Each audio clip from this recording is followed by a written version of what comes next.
have a really good program coming up. We're going to start off with Jeremy. This is a student's perspective of learning at McPherson College. And I have a soft spot for a number of institutions. McPherson's one of them. Ken and I got to meet a number of times in Allentown. Dealt with his students for a number of years now. It's great. We've got, of course, now Belmont Abbey has joined the regime, I guess. Of course, Alfred State. So we're starting to develop something here.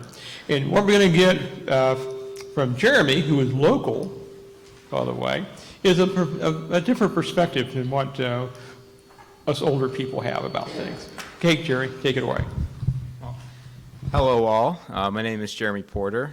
This is my first kind of speaking experience like this since 8th grade, so this is going to be quite new for me, but we'll see how that goes. So I'm a student at McPherson College. I'm here with two faculty members at our school, Kristie, Sojka, and Ken Yohn. Ken is our department chair of history and politics, while Kristie is our librarian and manages our archives, both of which they'll touch on. But I am from this area. I'm from Seneca Falls. I was not born into a car family at all, but I did attend the vintage races down at Watkins Glen.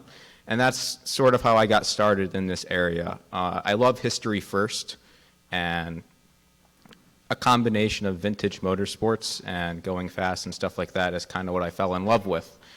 McPherson College is a small liberal arts school in McPherson, Kansas. We have roughly 800 students, 160 of which are in our automotive restoration program. Our automotive restoration program is a 4-year school where you learn basic maintenance skills and automotive skills on top of also taking your general liberal arts education. So you take communication, writing, your maths, your sciences, your history, and with all of that, you get a very unique educational experience. We have a very small campus, as you can expect from 800 students. The two major areas for automotive students on campus is number 20, Templeton. That is where all of our mechanical work is performed. We have our own collection of cars, roughly 85. They range from roughly 1876, 1877. We have a copy of the Mercedes-Benz patent wagon, the first vehicle that was made, and we focus up until really 1973. Some vehicles that are part of our highlights is we have a Porsche 356, a couple Lincolns, a Mercedes-Benz 300S, Model Ts, Model As, along those likes. And then the other major building is the Miller Library, which Kristie will talk about more. That is where our archives and our automotive restoration library is located. But surprisingly, not really unsurprisingly, but we have a third space. Within urban planning and whatnot, third spaces are places outside of your work and home where socializing occurs, where you can meet new people. The Sheds is a warehouse-like building right across from Templeton that is not owned by the college, so it is not under college jurisdiction. So some shenanigans do get up. But students are able to implement what they learn in class, and they work on their own vehicles. Practically everyone has a project car out there. My own vehicle is a 1965 Pontiac GTO, but there's all types of vehicles there. And because we're all young and we want to go fast, there's a very strong culture of hot rodding there. Kids will soup up their Model A's and Model T's just like they were from the 1950s, using vintage speed parts, not using parts that were made new. There's a very strong focus on being period correct and looking up to and using companies and people's names like Moroso or Edelbrock, using pure 1970s, 1950s instead of recalculated made new parts. And a very strong focus, because we are a liberal arts school, we have a very strong financial backing, which we're very lucky to have because of our very unique program. There's lots of school support within the automotive restoration program. Ken was lucky enough to take a group of students to Europe this past winter on a Cars and Castles trips where we visited collections such as the Schlumpf Museum, the Porsche collection, the Mercedes collection, and the Laumann Museum. And with our ties that we have all over the automotive industry, we were able to get backroom access to the Porsche factory and Mercedes factories and see their own physical restoration departments where with their road cars, they're also doing race car work. When we pulled into the Porsche Museum, right beside us was a Porsche 959 Dakar car that was being pulled into their workshop. So it's just stuff like that. Last year, I was fortunate enough with 3 other students and one of our professors, Luke Chennel, who is a part of the American Bugatti Club, to attend the Bugatti rally here at Watkins Glen. Every single year, students help create a rally manual, usually focused on the Bugatti Type 13 Brescia. And this past year, on this trip, you just get to be around race cars and physically learn the technologies. When I am looking at vintage cars like this, I am focusing on the technologies. Within the automotive tract at school, there are 5 different emphases. Technology, where you're physically working on the cars, history, communications, business and management, and automotive design. But just because you're in those 5 different tracks doesn't mean you can't do other things. I'm a technology major. I'm doing an independent study centered around Duesenberg blueprints, which I'll touch on momentarily.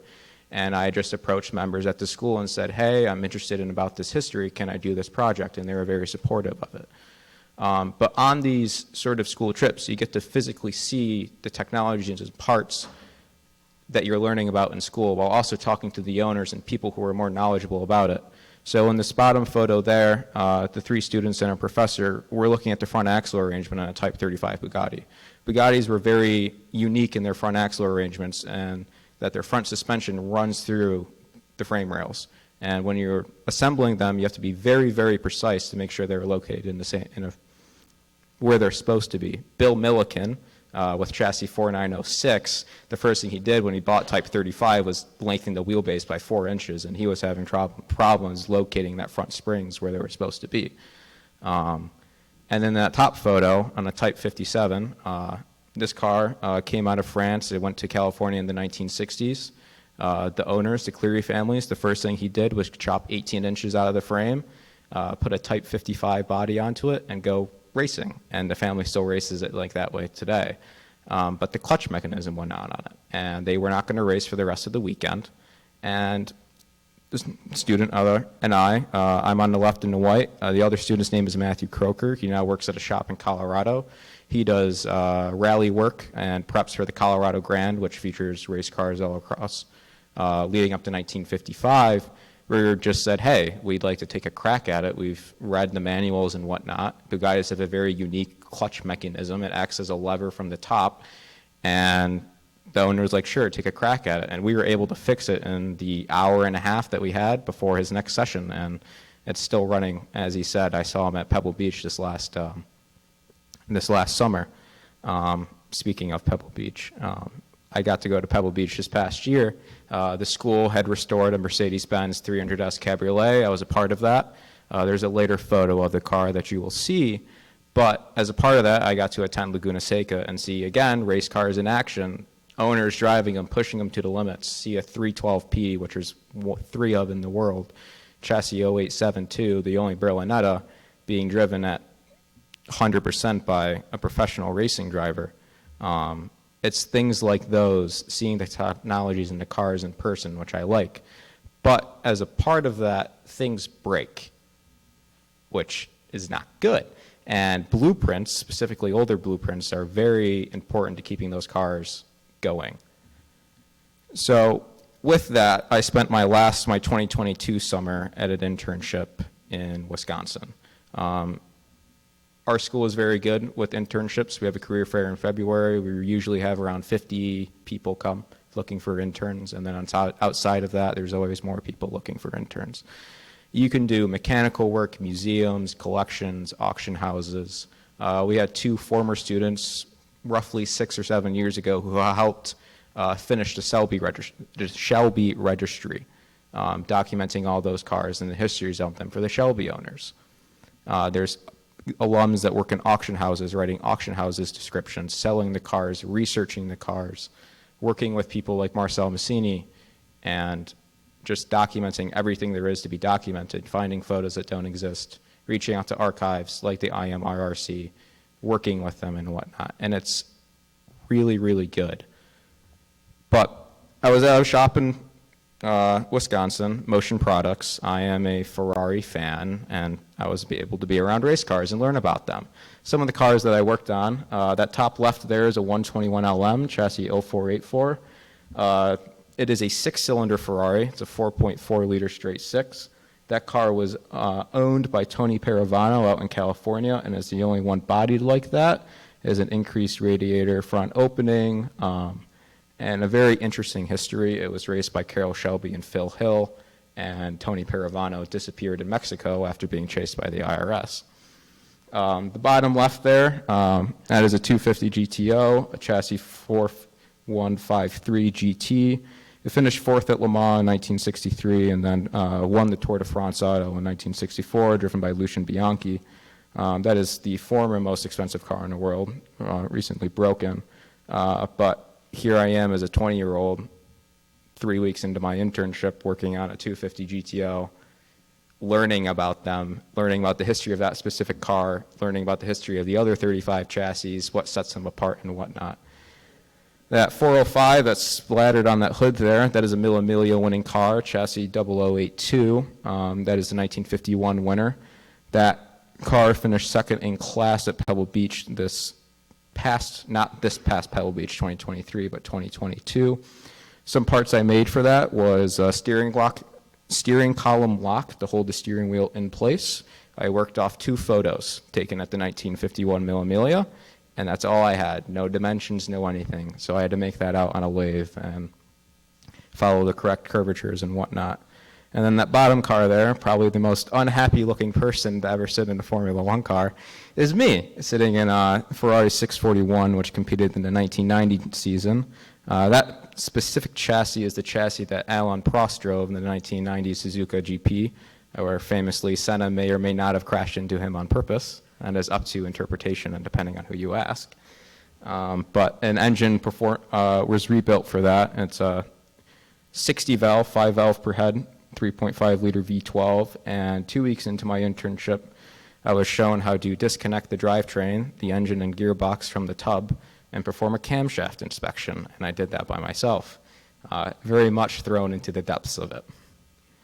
But what I'm here mostly to talk about is an archival project that I'm partaking in.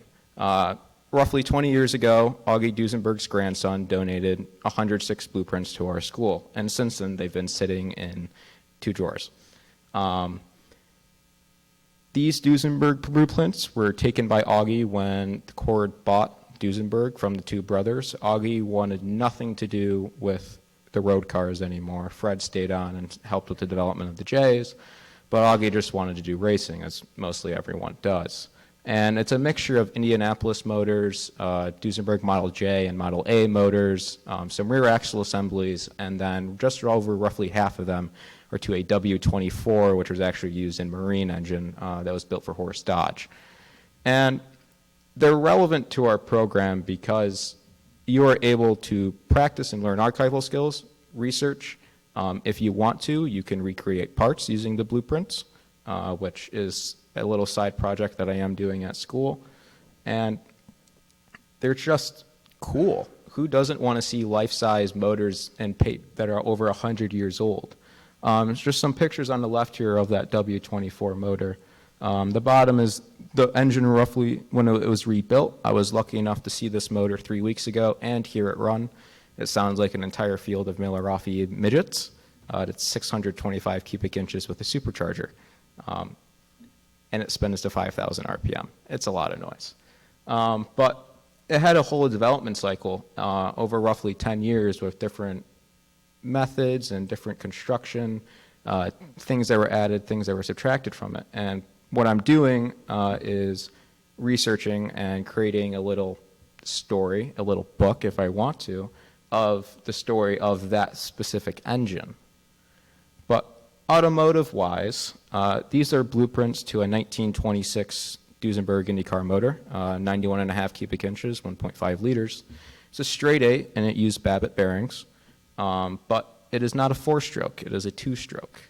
One motor was built, as far as I can tell, I was talking to Randy Emo, who is the premier Duesenberg expert in the country, and it was ran in one car, and there's 3 articles on the internet about this car, and that's it. And it just mentions it's a 2-stroke motor. It wasn't allowed to go past 4,600 RPM. This motor no longer exists anymore, but we have the crankcase, the cylinder heads, the camshaft profiles, the camshaft profile charts with flow rates that they were able to see, trying out to see how much power they could get out of it. And they're all in good condition, and there's nothing really written about this, and you can see the technical differences from a 4-stroke motor. So like in our engines class, when you're teaching about 4-strokes and 2-strokes, you could go and look at a physical blueprint that shows the different construction methods and help you envision in your brain what your professor is talking about. And then marine-wise, I was 3 weeks ago, as I mentioned, I was able to see parts and the boat and the engine. And that is a timing cover chain for the motor. It's all dual overhead cams, 6 camshafts. It's a little bit of a pain to time. But the owners of the boat still have some original parts, and they were kind enough to show me. So I grabbed some photos of those parts, and it was cool to see, because I have photos on my phone right now, just on my phone. We have not digitized them quite yet.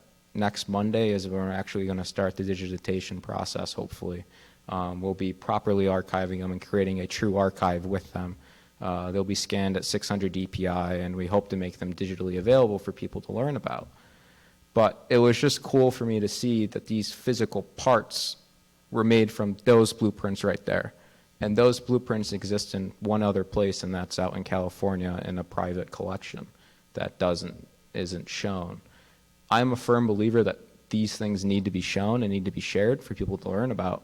It's the same thing with racing cars. I think that they should be driven. I don't think that they should sit in a collection. Although there is discussion about that, because when you have original cars or cars that were extremely important, it gets a little shady, and I'm open to discussion about that with anyone.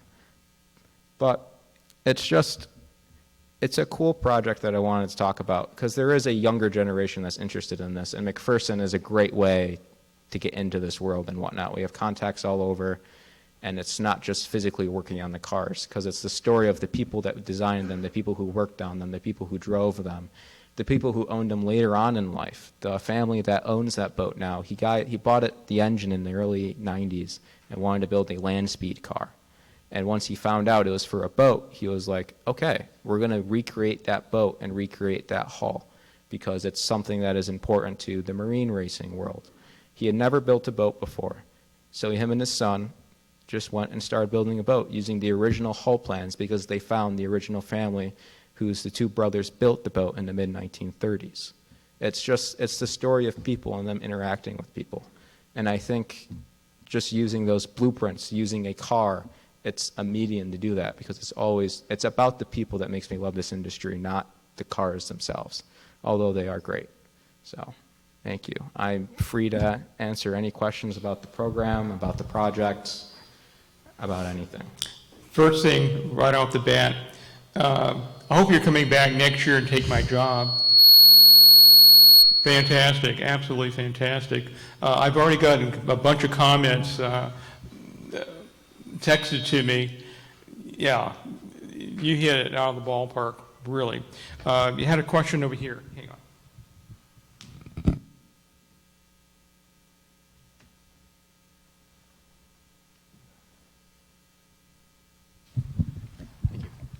So you mentioned that you are from up here in Seneca Falls area.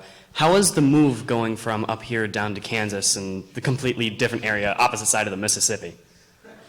Not very fun. I grew up on a lake.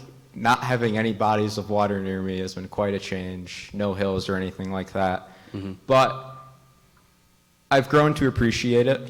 It's its own unique place, its own unique culture. And even though we're a small school, there's a very strong sense of camaraderie. And within the automobile industry, restorations, auctions, and stuff like that, you say you're from McPherson College, and it opens up doors just all over the world. You can walk into the Mercedes-Benz Classic Center in California and say, I'm from McPherson College, could you show me around? And you'd be let in because the president of that is on our board at our school, and the vice president is an alumni of our college. So it just opens up an entire world. It's great. Thank you. Anybody else? That was easy. So for someone who's maybe looking into that program, can you expand on the advantages of a four-year program, coming from a liberal arts background versus maybe what we might consider the more traditional sort of trade approach in this country? Yes, so it's very much geared more towards restoration and not maintenance and stuff like that. If you're restoring a historically significant car, you want to get the details right. An example of this is that car right there. 10 years ago, our school set a goal to compete at the Pebble Beach Concours d'Elegance with a car entirely restored by 20-year-olds against people who have been doing this for 40 years and know every trick in the book. That car is a 1953 Mercedes-Benz 300S Cabriolet. 203 were made in that body style, 560 overall. It uses a triple Solex carb 3-liter straight 6. It's the same motor that's used in the gull wings, but it's just not fuel injected and with a not as hot cam. But this car has 13,000 individual parts. A gull wing has 6,500. It has a chassis lubrication system. And our car was special order with a different kind of chassis lubrication system. So we had to find the original Bakelite piece from 1953, and roughly 80 of those cars were optioned, so there's only 80 made, because we didn't have ours anymore, by Argus, and then show a photo documenting that our car had it. These cars had silver cad electrical connectors. We had to go and find press photos from 1951 from the Mercedes factory showing, yes, these are supposed to be silver cad, they're not supposed to be like that.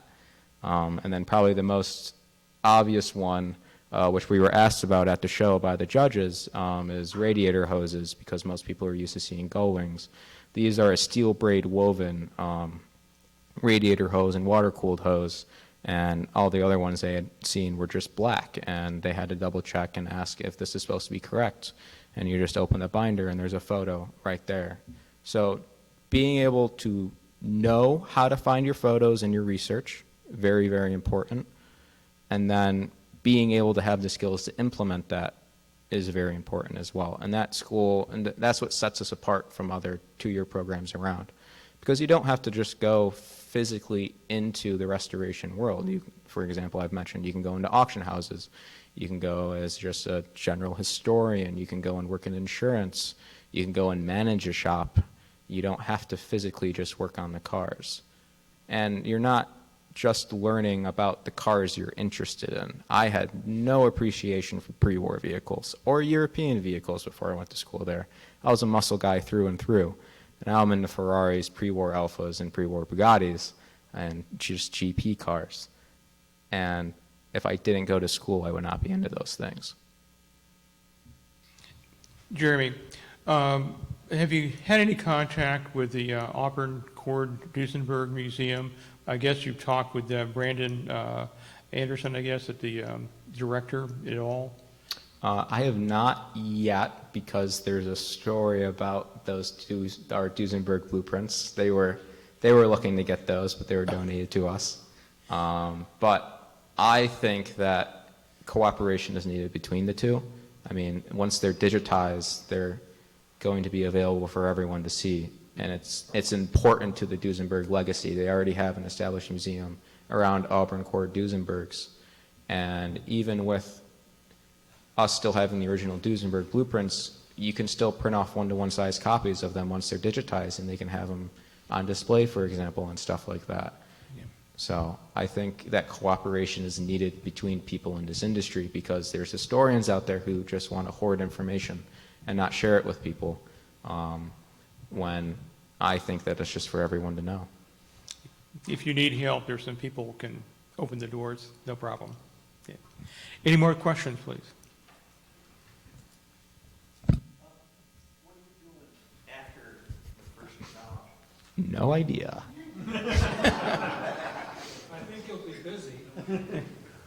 So Ferrari mechanicals have always come up, along with obviously the history side. I'm a chassis number person, if you have been able to tell. I was able to visit a shop out in California, which is renowned, which my best friend now works at, actually. She was able to work on a 312P. When I visited, she was working on a 246 Dino, Daytonas. There's an F50 GT in there. And then their shop owners also run a 750 Monza on the track and actually race it all over the world. So that would be a fun experience if I would get to do that. We'll see. But I am just trying to figure out what's going to be best for me. Thank you. Thank you.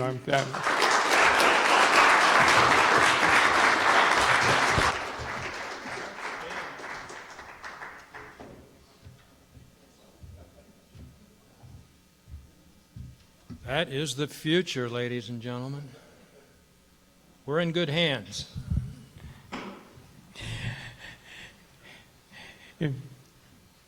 Next up, also from McPherson, and I don't envy you.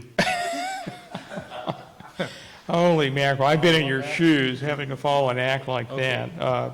But anyway, Kristie Sonia will talk about the archival aspects of McPherson. That's your next slide, obviously. So either here or there. Okay. All right, good afternoon. I am Kristie Sojka, and I am in my third year as director of Miller Library at McPherson College. And it was actually the automotive restoration department that, in a roundabout way, brought me to McPherson. I was working as the head of instruction and circulation at another university in Wichita, which is where I live. It's about an hour south of McPherson. And my third oldest son was trying to figure out where he was going to go to college. And he was looking at some two-year associate degree programs in automotive. And I had heard about McPherson College's program, I think, through some library contacts that I knew. I can't remember for sure, but I said, hey, I sent him the link to the website and said, check this out. And he said, yeah, this looks more like what I really want to do. And so we went to the campus for a visit for our son. And as we progressed through that day, I came away with this this feeling, and I can only describe it as this a vibe that I was getting as we met people. Everyone we encountered welcomed us. They said hello. And this was a community vibe that I was not feeling on my current campus where I was working. And so, at the end of that day, I said, Riley, I think this is really the place that you want to be. Of course, it's your decision. But he decided yes. And so he applied. He was accepted and was on his way to getting started the next fall. And in June of that year, I received an email through a listserv that I subscribed to, a library listserv, and there was a job opening at McPherson College for the director of library services. And it was my goal to become a library director, and I kept thinking about this positive feeling that I had when I was on that campus, and so I applied for the job. And then I asked Riley, hey, is this okay? And he was like, I guess. I came out for my interview, and one of the people that I got to meet with that day was the head of our auto restoration program. And she shared with me this plan that had been started at this point for renovating a part of the library to dedicate for our automotive restoration materials collection. And so, so that was kind of my first introduction to that collection. And so, yeah, I ended up getting the job, and I accepted. And I like to say, you know, follow me for more parenting tips. This is how you follow your kid to college. So if anyone's interested in doing that, that's how you do it. But I always show this slide in all of my presentations when I present to students on campus, just referencing our mission for the library. And we're really here, we're really on campus to provide access to information and then to help our students to, you know, learn how to locate, use, and evaluate the information that they're coming into contact with. I want to give you a little rundown of kind of an overall view of our library resources. So currently we have about 55,000 physical items. This is our whole collection, including books, DVDs, and periodicals. We have 145,000 ebook titles available to us currently. And this number, 10,500, is a little different. In your program it says 5,000 active automotive restoration titles.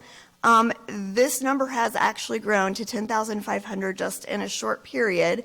It continues to grow almost on a daily basis, and I'll talk about why a little bit later. We also have about 60 databases providing access to thousands of academic journals, streaming films, including documentaries, and then more such as newspapers. I just added last week a brand new to us database with the automotive restoration program in mind. It is Chilton Library. It will have access to all of Chilton's repair manuals online. That way, I mean, although we do have repair manuals as part of our library collection, our students will be able to access these from the sheds, for example. So when they're out there working on their cars, they'll be able to access that important information. So when I arrived at McPherson and Miller Library, the automotive restoration collection was housed in a room. Now, it's an okay-sized room, but the collection had grown so much that the room was basically crammed full of the books and magazines. The shelving, you know, was like ceiling high, and it was very dark in there when everything was still in that room. And it was cramped, and there wasn't a lot of room for our students to work. And so the vision was to create a space that would be more accessible to our students. And so through the generosity of Melanie and Richard Lundquist, who donated a $1 million gift to us to put towards the renovation of a wing of the upper level of the library, we were able to dedicate the Paul Russell and Company Center for Automotive Research in May of 2022. 2022, sorry. This space has created just a lot more room for our students and for other researchers to come and access our collections. And I have a little drawing here of our floor plan for the library. The plan on the left is our main floor, and this is where the former space was located, in that room circled in red. And on the other side, you will see the second floor where the Paul Russell and Company Center is now located, and it encompasses that entire wing of the library at this point. So you can see a significant size difference. Little note on some of our collection. It encompasses a number of periodicals, numerous books. Some of the books are very old and very fragile, and I'll talk about what we've done to try to preserve those, but also make them available for students. We also have a large collection of dealership brochures going back, I don't know, I know I'm thinking clearly of the 50s, but I'm sure further back than that. I'm thinking about a particular assignment that a professor assigns, and they go back to the 50s on that. And then we have a large collection of manuals, so repair manuals for our students.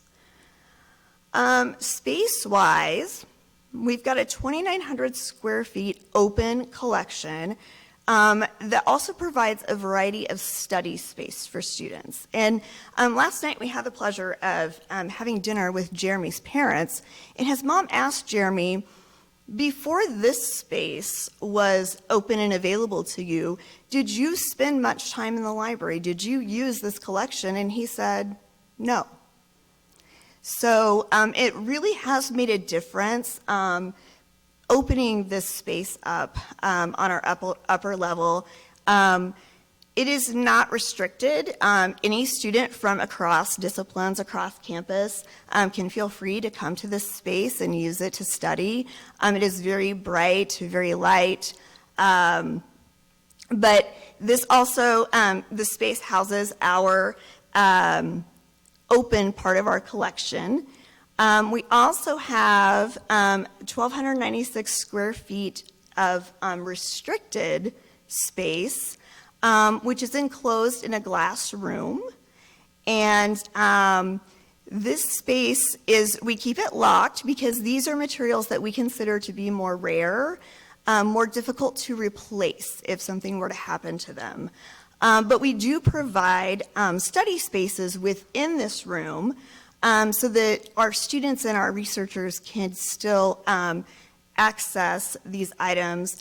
They just come to us at the front desk and ask to be let in, and we unlock that room for them, and they are able to work in there. And then we also have a small office for our auto restoration students who work at the library. They do some of their work from this room. It's located right alongside these other spaces. And this makes them available for any other students who have questions. And they're very familiar with these collections. They use them and they work with them on a daily basis. So I thought it was important to have them upstairs right there. So within this special collection, we have a couple of smaller special collections, one being our dealership brochures. And as I said, these go back quite a ways. This filing cabinet is almost full, and I have another room full of brochures. And it's a beautiful collection to see what the dealers were highlighting, who they were targeting with their advertising. I like to have students think about some of those questions of like, who was the target audience for this? Was it, the wife and mother? Was it, the single bachelor? It depends on the automobile. And then Jeremy spoke about those Duesenberg blueprints, and these are the drawers where they have been, as he mentioned. And Jeremy, from I think my first day almost at McPherson, has been knocking down my door to figure out how can we digitize these.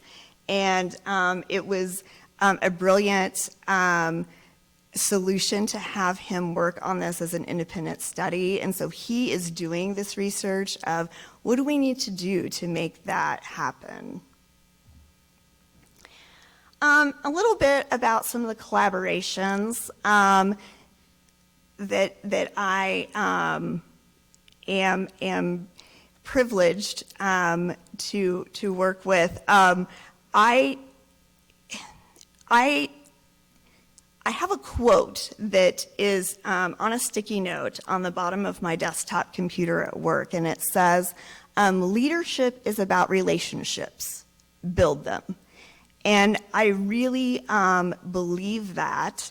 And so I work very hard to build partnerships across campus with our various faculty. And I've worked very closely with the automotive restoration faculty. And so our professors who teach intro to automotive restoration, they bring their freshman students over during the fall semester, and we do an orientation with the collection and the space, and they get a tour, and they get to kind of start getting a feel for everything that we have available for them. And then I also offer library instruction, and this is where faculty will invite me to meet with their classes to talk about the ways that our resources and our services can help them. One of the partnerships that I've been involved with, our professor who teaches advanced trim approached me and said, I'd like for my students to do a research presentation, and I want them to specifically use the brochures in the collection. And so we worked together to create something that allows that to happen. I also have some really important relationships that I have built with the student library employees who are automotive restoration majors. And this photo, there are 5 of them who were a part of helping us get the Paul Russell and Company Center up and going. They physically moved materials from that first floor up to the second floor. And so we included them in that day because it was really important for me to recognize the hard work that they had put forth. But I also, I try to identify their strengths and their interests, and they have projects that I give them that will hopefully help them to explore those strengths and interests at a deeper level.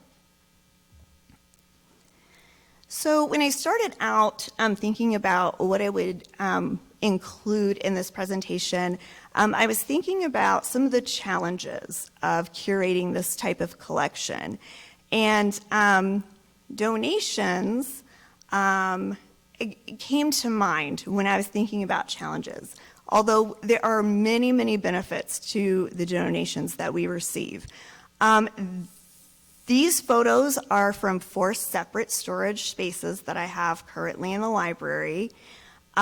This is why the collection keeps growing. We have a backlog right now of donations. I have 2 of our automotive restoration students who are working through this backlog. They are cataloging, sorting, processing, doing all the things that we need to get these items on our shelves. And so that is how it keeps growing. And like I said, it's pretty much on a daily basis because at least one of them is working each day. So, and that is, for these 2 students, it is their primary focus this year. So as we work through the backlog, we continue to get more donations. I just received a large donation of books and magazines from a very kind lady named Nancy who lives in Des Moines. And she heard about us from actually one of our internship employers. And so she reached out, and we've been talking since May. And we were finally able to work through the logistics and get her collection to the college last month. And so that is another relationship that I work to cultivate, is those people who are looking for a place for, usually it's for their loved ones, collections that relate to the cars or vehicles that were interesting to them. And so I have had people come from, I had a lovely couple from New Jersey who came to see me last year to bring me a collection. Another couple, I think they were from, I want to say Michigan, but became very emotional because these were her father's books, and they were so excited that our students would benefit, and that someone would continue to benefit from the books that they were bringing us. And so really the challenge is having the space to continue to store them. Jeremy mentioned Templeton, and even over there, they had a couple of pallets of donations that we just brought over to the library in the last couple of weeks. So it's an ongoing, continuous cycle, but the real challenge is the space issue. And I hope that it continues to be an issue, because it is a wonderful way for us to add to our collection and to support the learning of our students. Okay, and with that, I am open to any questions. Thank you, Kristie. Questions? Okay.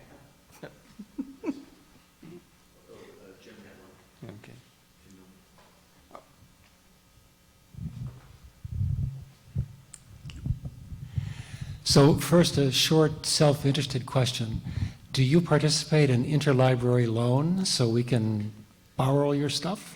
Yes, we do. And so anything that is in that open collection, the things in the restricted collection, we do not send out because of the rarity and the value, but anything that's in the open collection can be borrowed through interlibrary loan. Yeah, that's good news. Thank you. Yeah. The larger question is, what's the college's current relationship with Haggerty? You know, I don't have an answer for that question. That is a good, okay, Jeremy can answer that, actually. They are very strong supporters of the school. McPherson College actually helped found our automotive restoration board. There's a board for the school, and there's boards specifically for our program. But these events, such as Pebble Beach, people lunch there every summer at the Longquist residence. They sponsor a lunch for their internship students and scholarship students to meet with members of that kind of world. So actually this past summer, I had lunch with McKeel Haggerty, which was great. But Haggerty is very supportive of our school. I know we have some alums that work there. Probably the one I know most off the top of my head, his name is Kyle Smith. He is actually an author for him and writes articles specifically within the motorcycles. So it's not just cars.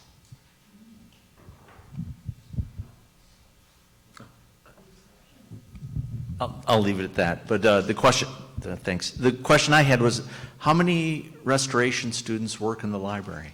So this year we have 4, The last 2 years, it's been 5. Just worked out that it was 4 this year. So I try to keep, I like that number of 4 to 5. And I'll tell you, I have 4 restoration students out of 11 total. So they make up a good amount of our student employees.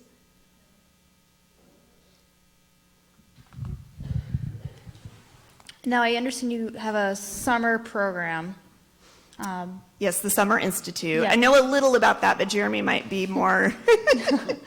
So I apologize, maybe just a better question for him, but I guess in the greater scheme of things, do you have programs for adults, continued, learning education, things like that, for those of us who maybe aren't lucky enough to be, 18 again? Yes, so our Summer Institute is actually a perfect opportunity for anyone, I believe. Jeremy, is that correct? Anyone who has an interest can come and participate in the Summer Institute. So, yeah. Very cool, thank you. Anyone else?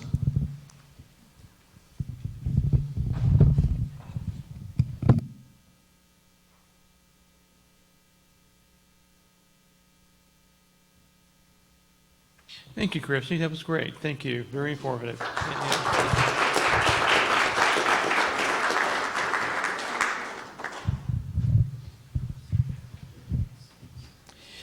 And next,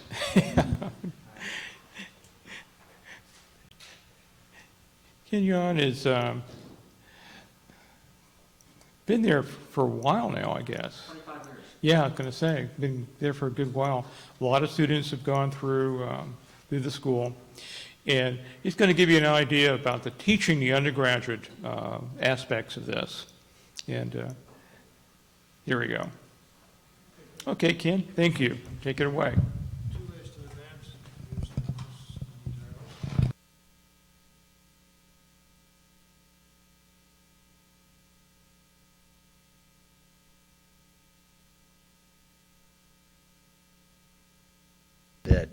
So I can't escape my classroom habits. We have a short list of things we want to discuss today.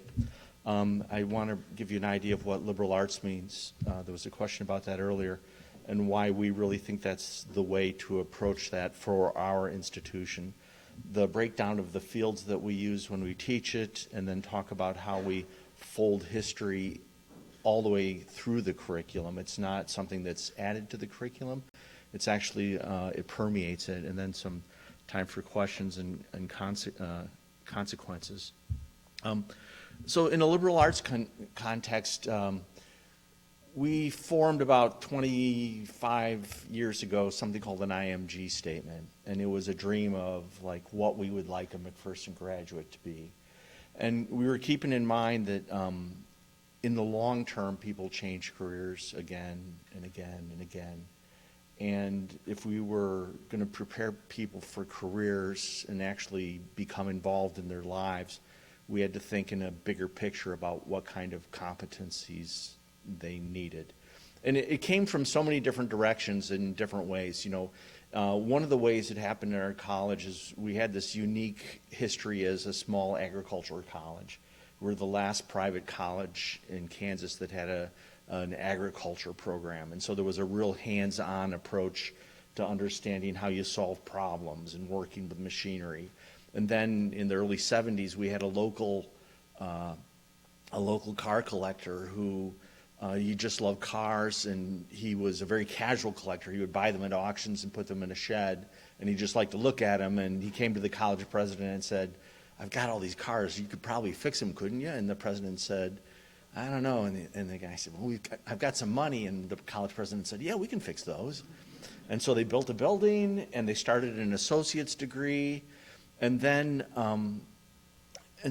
we kind of hit hard times. We had a decline in enrollment at the college, and we were really trying to sort through how we were going to make it financially. And so a problem hit us with turnover in the faculty, and we had faculty who were leaving in droves. And so we had to figure out how we were going to recruit people to stay here with the salaries we had. We're in the bottom 1% of the United States in salaries. And so we had to rethink how faculty relationships work and what a job environment was like. And so we came to some conclusions about having a flat kind of egalitarian norm that had been with our institution for a long time. We had a flat salary structure. Every rank, every department gets paid exactly the same, which is a real anomaly in education. We had super standardized promotion credentials. We got rid of research as a promotion credential. We realized that it had to be all about the students, but it had to stop being about the student's degree. We concluded it wasn't about the student's degree. It had to be about the student's lifetime. And so those kinds of things reoriented. And one of the consequences of that is that for the last 9 years we've been in the honor roll. The Chronicle of Higher Education runs this Great Colleges to Work For program. They have 15 criteria that you can succeed in an institution. In the United States, there's only 5 colleges that have been ranked in the top tier in 13 or more of these, and we're one of them. So we're one of the 5 absolutely best institutions to work for in the United States. And this has a huge spillover. Surrounding yourself with people who want to be where they're at generates a type of dynamic energy that pours into the curriculum. And so then we had a new set of challenges we're asking ourselves about exactly how we implement this long-term career path. And we realized that as we were looking at ourselves and our faculty, and we actually have, I would just say we have a tremendous amount of affection for each other. I mean, it's like a family, except you like everybody. It's such amazing environment to work in. You know, Kristie and Jeremy and I have been on the road a bunch lately. We went to the KU Research Library to look at digitizing technology. You know, on Monday we're jumping in a car and we're going off to Slina, and you know, and we got together for breakfast the other morning, and the faculty and the students were involved in each other's lives. My hobby is vintage bicycle restoration. So Tuesday nights I have bike church at my house. And restoration students come over, we get pizzas and beers, and is this live streaming? And then we have work on vintage bicycles in my basement. And so through this kind of collaborative approach to the long term of the career, we've created a different set of relationships in academia. This here is the heart of a real curriculum.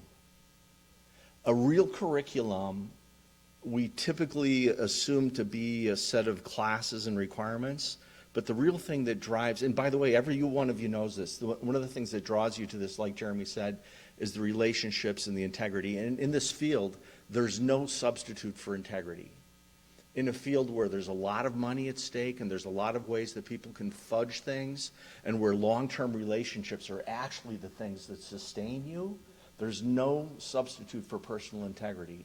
And so working with a group of people that are beloved by their students transforms the education. Because at the very heart of education, at the very heart of all education, you're asking someone to take something that they believe, and you're asking them to set it aside and exchange it for what you believe.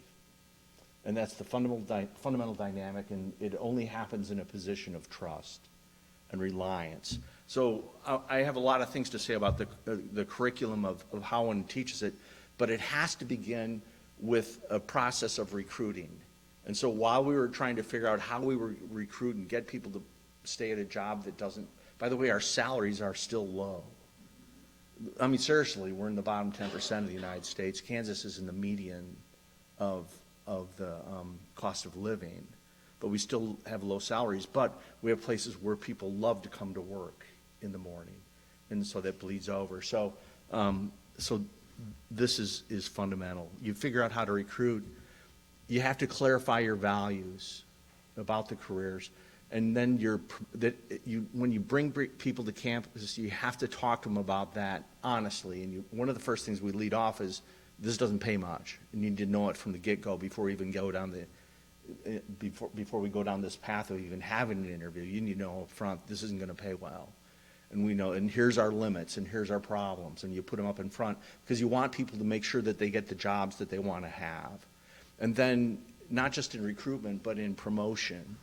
So you have to make sure that the promotion process and the incentive process for all of the staff across the whole institution is wed to the institutional goals of students' successful lives.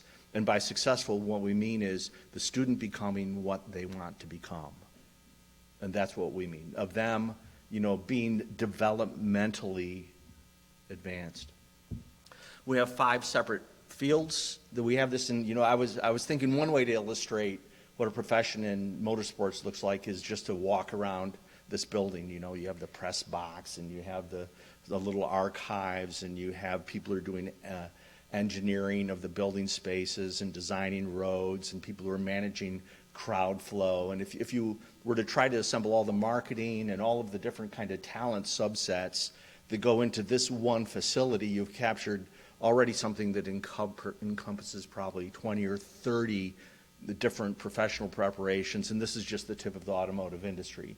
So providing a whole breadth of approaches, art and design, communications, history, management, and restoration is fundamental to this, because these are 18-year-olds that walk in the door. And a third of them are there because they like watching Fast and Furious. A third? A quarter?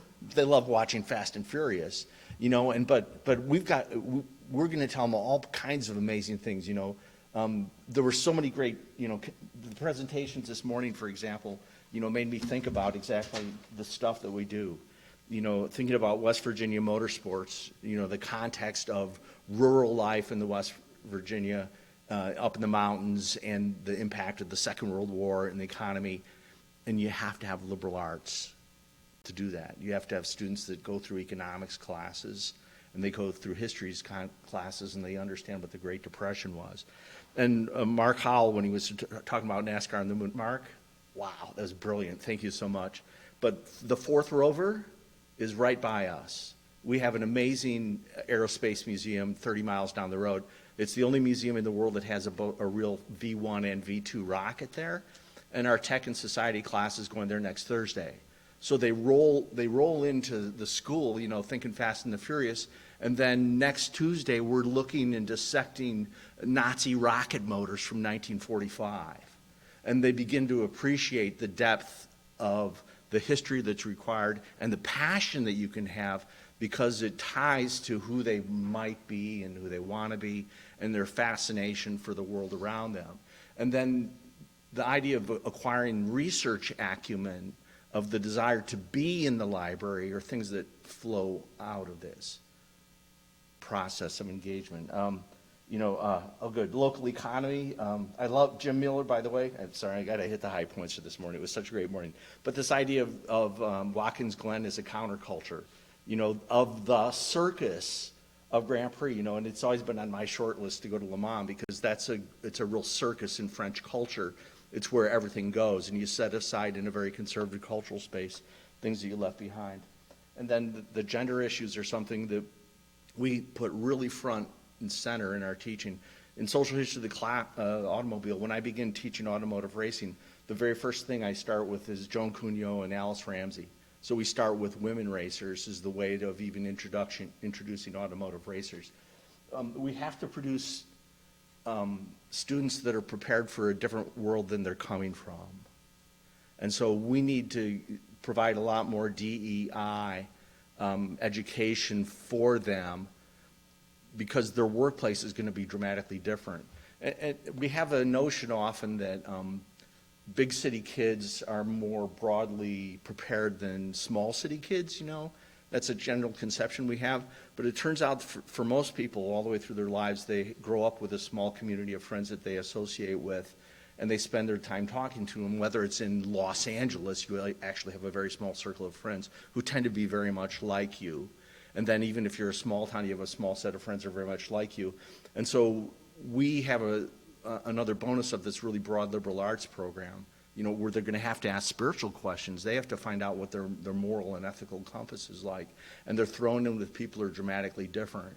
One London's Times bestseller list just placed us as the #1 most diverse Kansas in the Midwest, diverse campus in the Midwest. And the reason they said it is because you can't escape people who are different from you. because we have 800 students. If you go to the University of Kansas, you can hang out with all goth theater students who want to wear black lipstick. You can have your own little civilization on campus. You can't do that where we're at. And we have 1 out of 10 students are international students, and we place them in the workplace. I'm sorry, there's so many things to say. So let me get to some more concrete things here. By the way, I want to make sure that I should be stopping soon. Okay, good. So here's what I mean by history across the curriculum. So the 8 gentlemen that I identified previously represent textiles and metallurgy and in the classroom, but also I want to let you know they come from very different backgrounds. That our sheet metal specialist actually was an art historian, and he was a sculptor when we hired him. You know, and he's teaching sheet metal, and so we have all these different skill sets and dispositions. But at the bottom is this initial sequence of what we traditionally think of as a component set, but the component set is a physical component set of the car. And so the classes mirror that, but within each one of them, it has its own historical narrative, because you can't understand upholstery, actually completely appreciate it, unless you're also talking about the historical development of textiles and the machinery with which the textiles are being processed, the types of sewing machines. You can't understand the sheet metal development, the way the cars are made, the way they're made, and have the complete understanding unless you understand the different metallurgical processes, advances in materials development, and the types of machinery that was shaped to steel.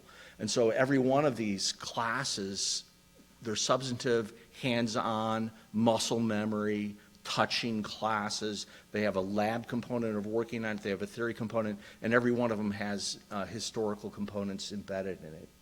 The social history of the automobile, actually I'll skip forward to that and then come back, is structured around what I would call the historical component structure of the automobile.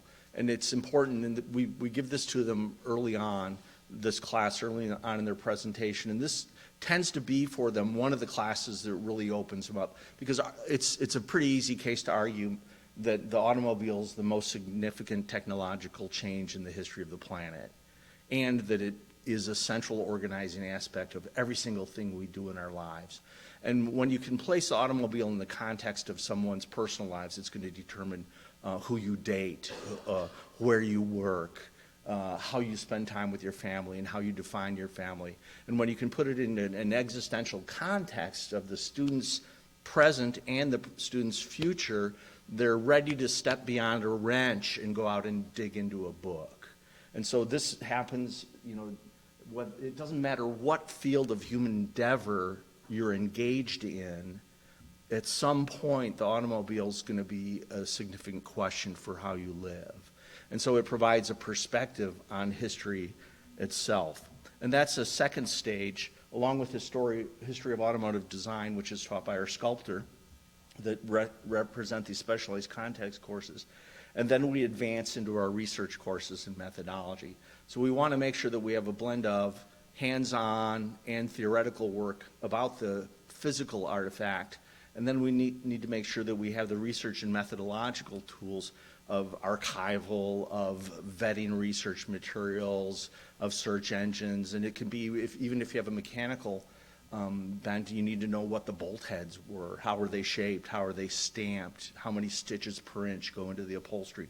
And so you need research skills to go with that. And so we have a 3-stage process for that, which is an introduction to research methods, the technology and society, which is a broader theoretical class, the one that we're going to the Cosmosphere for spacecraft. And then we have historiography as an advanced research. These are all done at undergraduate. There's very few undergraduate sequences where they have 4 methodology classes. I don't know of any programs in the world, let alone an automotive restoration program, that have 4 specific historiographic and methodological courses within them. And then our senior thesis is, and one of the things that we really want to do is we want to make this like into a playground of knowledge. And so these central organizing concepts is we're going to give you specific case studies. We're going to draw on specific personages. For instance, you have to know, I have a short list. There's only 4 things you need to know to be an automotive historian. There's only 4 things you know. You need to know who Henry Ford is, you need to know what the Model T is, you need to know who Harley Earl is, and you need to know who Alex Tremulous is. And those 4 things. And if you know those things, that gives you the tools you need, because you can look at the lives of great men, you can look at the history of industrialization, you can look at the artistic expression, the way we engage with the car, the development, the globalization of the industry. And once you have those case studies, it lays a groundwork where you get to do what you want to do. And so it's kind of like presenting a buffet for the students, and then you cut them loose. And then you say, now, for your thesis, you're going to do anything you want, which includes, recently I've supervised theses on the history of the banjo, women in piracy. The list, it just goes places that would be totally unexpected, but they get to follow their dreams, they follow their passions, and they move on to the careers that they want to develop. And that's our history across the curriculum for the college. I don't actually know what to do with this. I know that the field of automotive history is so vast that Andrew mentioned this. He said we're scratching the surface. Well, there isn't anybody that gets to do much other than scratch the surface. If you get a narrow field, you get to scratch a little deeper in one thing. But how do you construct a broad appreciation for someone and make their life engaged in the content? And how do you become a representative of a field? And my gut answer is just that as an educator, and you want to convey to someone, you have to recognize that you're a bridge between the content and the person, the individual that's in front of you. And that there's a real big tendency in some parts of education where the obligation to the content swallows up the obligation to the person that's in front of you. The students are confused, they're unmotivated, they're hungover, they have all the things that go along with being a real college student. And to be the person who's actually going to take the student that's right in front of you and say, that's good, that's fine, you're hungover today, you know what? I did that too. And I'm going to accept you, and I'm going to just provide whatever I can to connect you with this material and help you find your passion. And my gut feeling is that every single thing I know about automotive restoration is a straight parallel for understanding the automobile as a sport. Because every one of these elements there's continuity.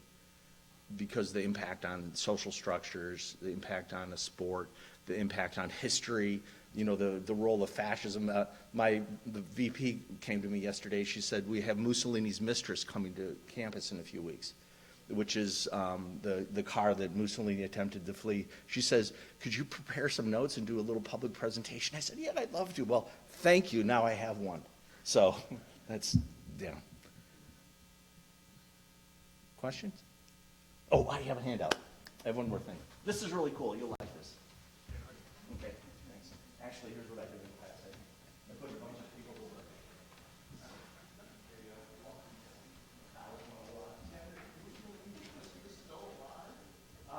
the car that you led to see. Oh, where he failed.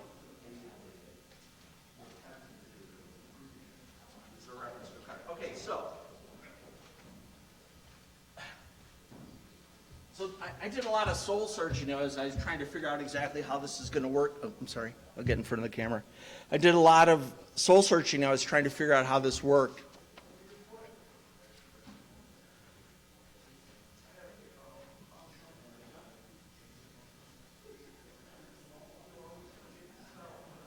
Yeah, and there's probably close to enough some of you can share. But one of the things that happened is right now things are going so well for us. We're all so grateful for how well it's going. We have a whole set of challenges that almost no school has ever had before. Some of you know that recently we were given $1 billion, which is like 1,000 millions or something like that. It's a lot of money, $1 billion. And right now it's it's money that's been promised for the future. It's in the States, so we don't have any of it. It'll be arriving, it's dedicated, and so we're trying to really ask ourselves, what does this work with? What do we do with it? What is our dreams? What's our possibilities?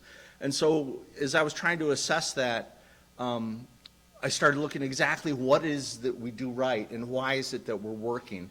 And for some of you in academia, this ties really closely, but actually this ties to everybody who's in this discipline, because when we're communicating with someone we're trying to transmit, the first thing is you have the student experience, and then you have your institutional environment that you create for the students. And so these are things that I don't have the PowerPoint because this came to me afterwards, sorry.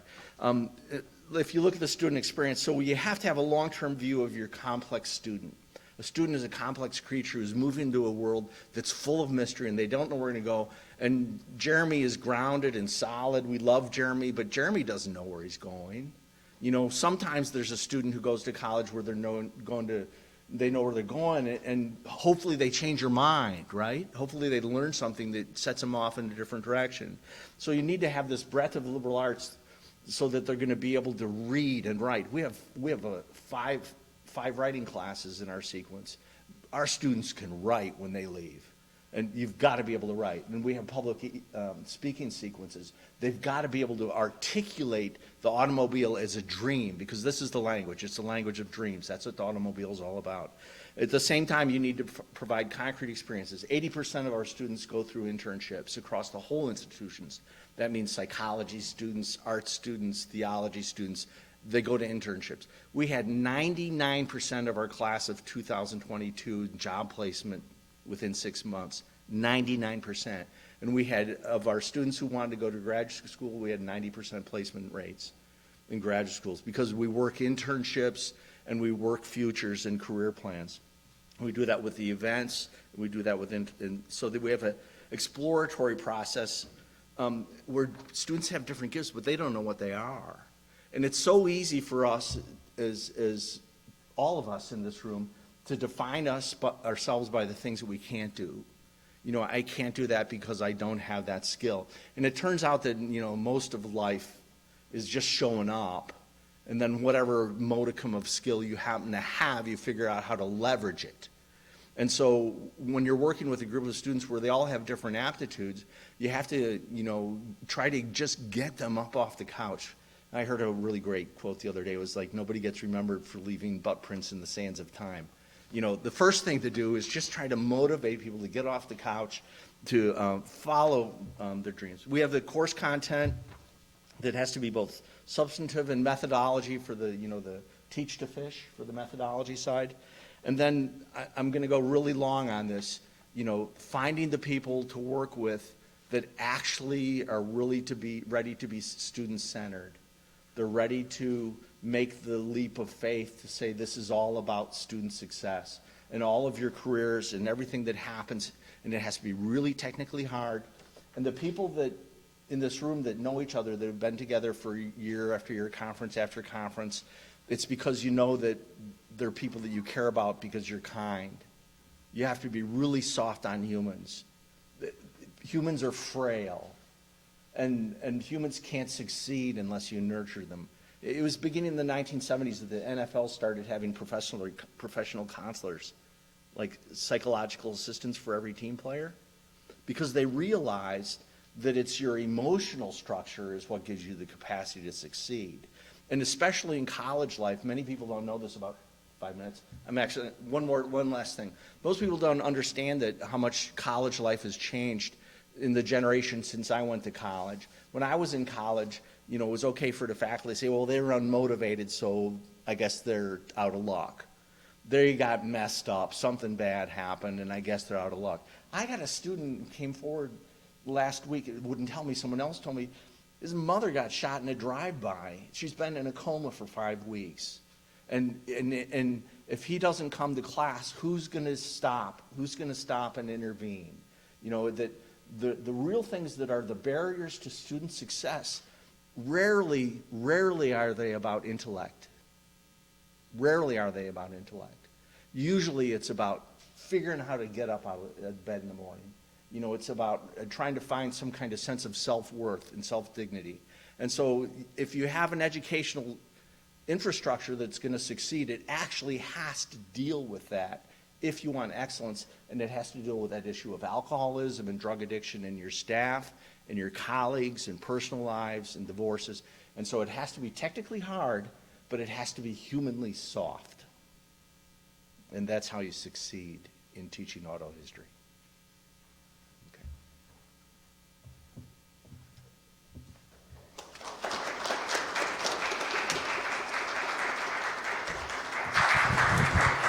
Thank you, Ken.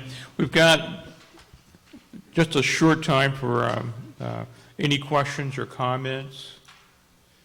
Yeah.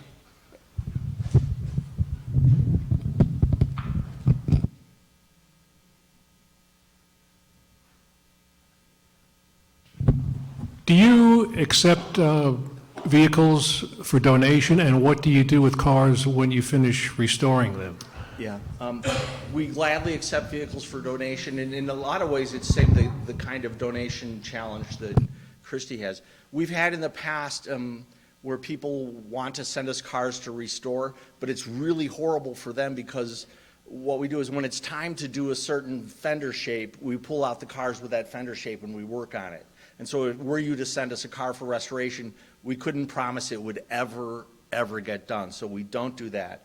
When we get cars for donations, sometimes we put them into our archive of cars that we use as sample works for students to look at and to understand and as teaching tools, you know, for suspension types and engines and radiators. And then sometimes on occasion we'll pick one as a restoration project.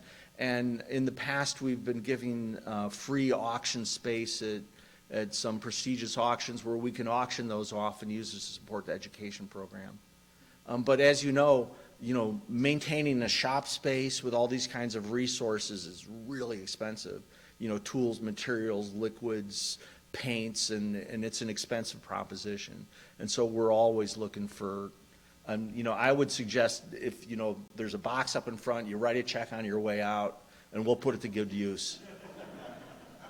Seriously.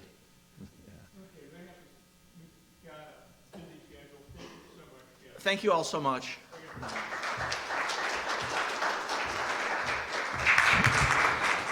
That was hard to tell Ken to stop, but unfortunately, I mentioned this morning, we have a schedule. We have people standing by for this. So take about, be back in about, 12 minutes?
Okay, everybody, we got to get back on schedule. So,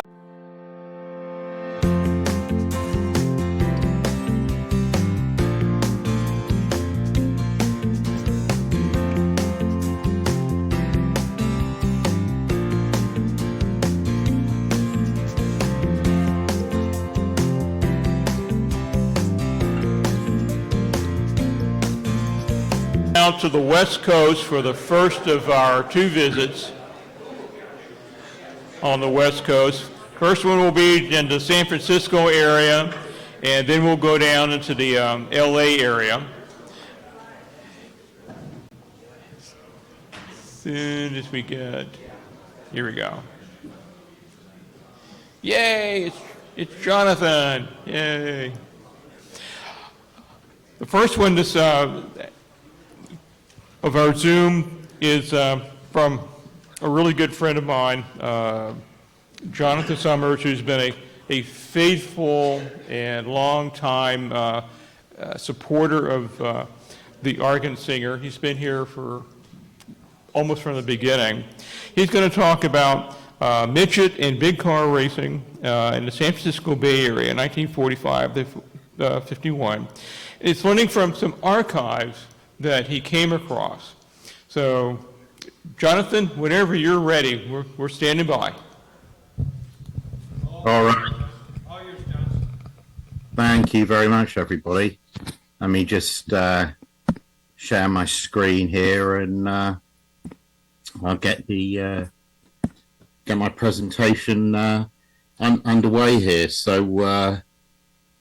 Yeah, so going to talk about midget and big car racing in Northern California between 1946 and 1951, and these are specifically the learnings from an archive that the Society of Automotive Historians were given just a couple of years ago. So, a little bit on me. I always feel in these things, especially when you're like a disembodied voice, you ought to at least position yourself up a little bit. So there's something about who I am. I always feel like, as a car guy, everyone says, oh, I'm super passionate about cars. I've loved cars my whole life. You know, I really love motor racing. There's no better way to understand who somebody is when it comes to cars than looking at the magazines they take. Nowadays, the kind of YouTube channels they have, and of course, the kind of stuff that they spend their own time and energy collecting and working on and driving. So that's the list for me. Here's the archive. And here's, I guess, something a little bit more specific, a list of the actual, contents of the archive. So the Society of Automotive Historians was gifted a remarkable archive of magazines collected by a San Francisco Bay Area-based racing fan. I picked them up on behalf of the Society, and I asked Bob Barr, SAH president, what should I do with these? Tell us what's in them, he replied. The archive is a snapshot into post-war racing in those few years before there was a TV in every home. It primarily covers midget and big car racing in the Bay Area. There are national titles too, early editions of Hot Rod magazine and Motorsport, where in fact the first article in their very first edition is a report on the 1950 Watkins Glen Grand Prix. In these early editions of Hot Rod, the customs, which are built for looks, mingle with the lake races, which are built only for speed. There's an assumption of the reader as a skilled or aspiring artisan. To draw value, careful reading and the time, inclination and skill to be fixing or fiddling with cars is required. This was an era when hot rodding was perhaps a little like drift culture is today, with a younger anti-authoritarian demographic and sideshow-like street takeovers for racing. This archive is the lens through which a car enthusiast in the late 40s and early 50s appreciated cars and auto racing. Dr. David Lusko and others have examined the early history of hot rodding. Instead, my focus will be on the bulk of our archive here, the Bay Area Racing Journal Speed, and the annual yearbooks put together by the same publishing team. These magazines aren't just repositories of information, they're artifacts in themselves. the programs show that Mr. Lapachet was actually at the event, and he's even filled in the results, and we can see in the slide here. And I've got there's one magazine that's got a pit pass stuck on the cover of it that I've got a picture of a little later on. So I'm not a sprint or midget historian, and so for me the research has been a pretty steep learning curve. I guess the following sources is how I've oriented myself. I've lived in the Bay Area for 18 years, so I'm although I'm not a Bay Area native, I'm English. If my accent was hard to place, the notion that a place like San Carlos, with its $4, $5, $6 million houses now, should be somewhere where you could race seems really quite strange. Certainly, race in a dirt oval kind of a way. I'd heard a lot of the names before because I did a project 10, 15 years ago about the Carrera Panamericana, and Lincoln's team for the Carrera included Bill Vukovich, Johnny Mance, Chuck Stevenson, Walt Faulkner, these kind of guys that crop up a lot of the time when you're reading about sprint and midget car racing in this period.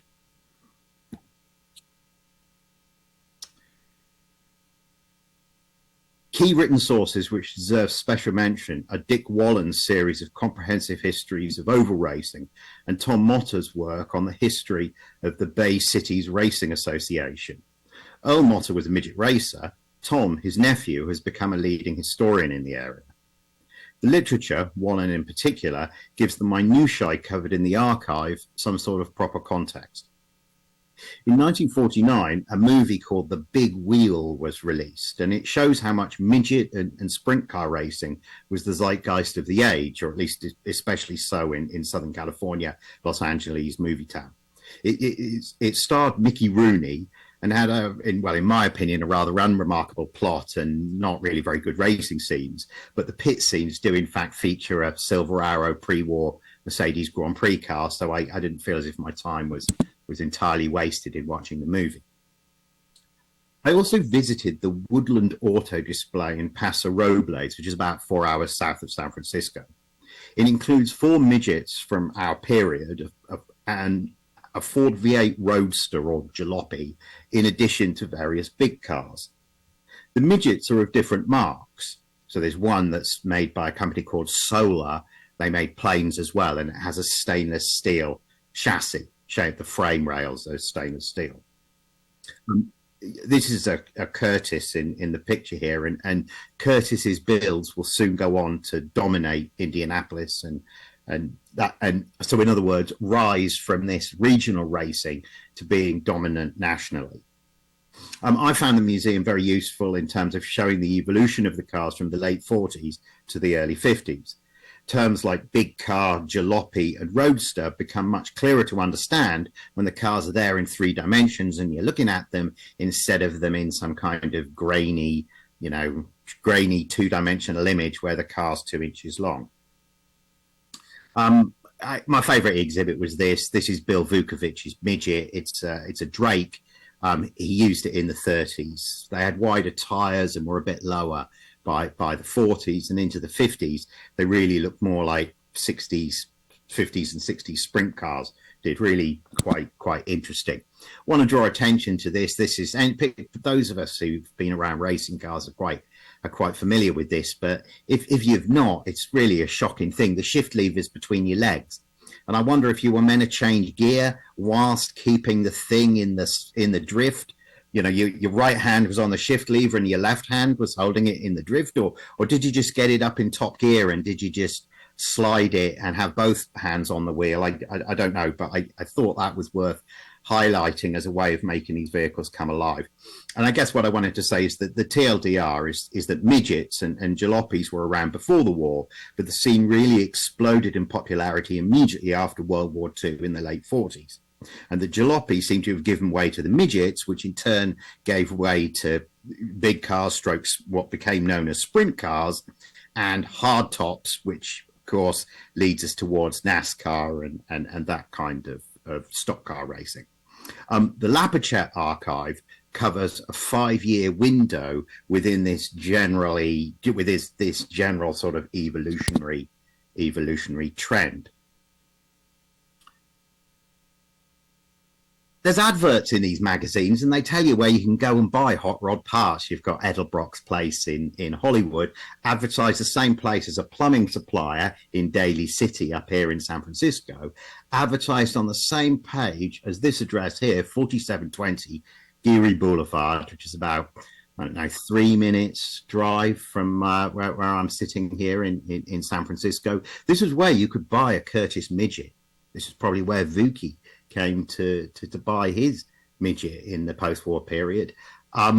It's now, this image is from 2015, but it looks just the same. Shiatsu massage is what takes place there.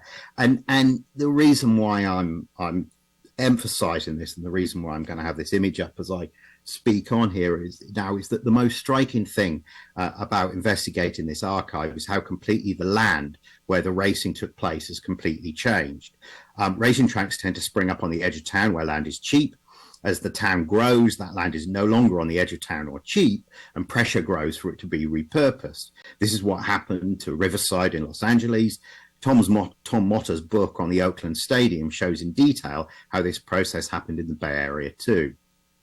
Taking just the midgets, the variety and sheer number of racetracks was enormous, with indoor and outdoor quarter-mile or 5/8 of a mile tracks, banked and flat, different surfaces paved and dirt. Old venues disappeared and new ones sprang up regularly.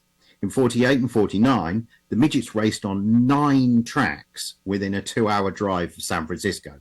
So that's racing every night, 9 tracks within a couple of hours of where I'm sitting at the moment.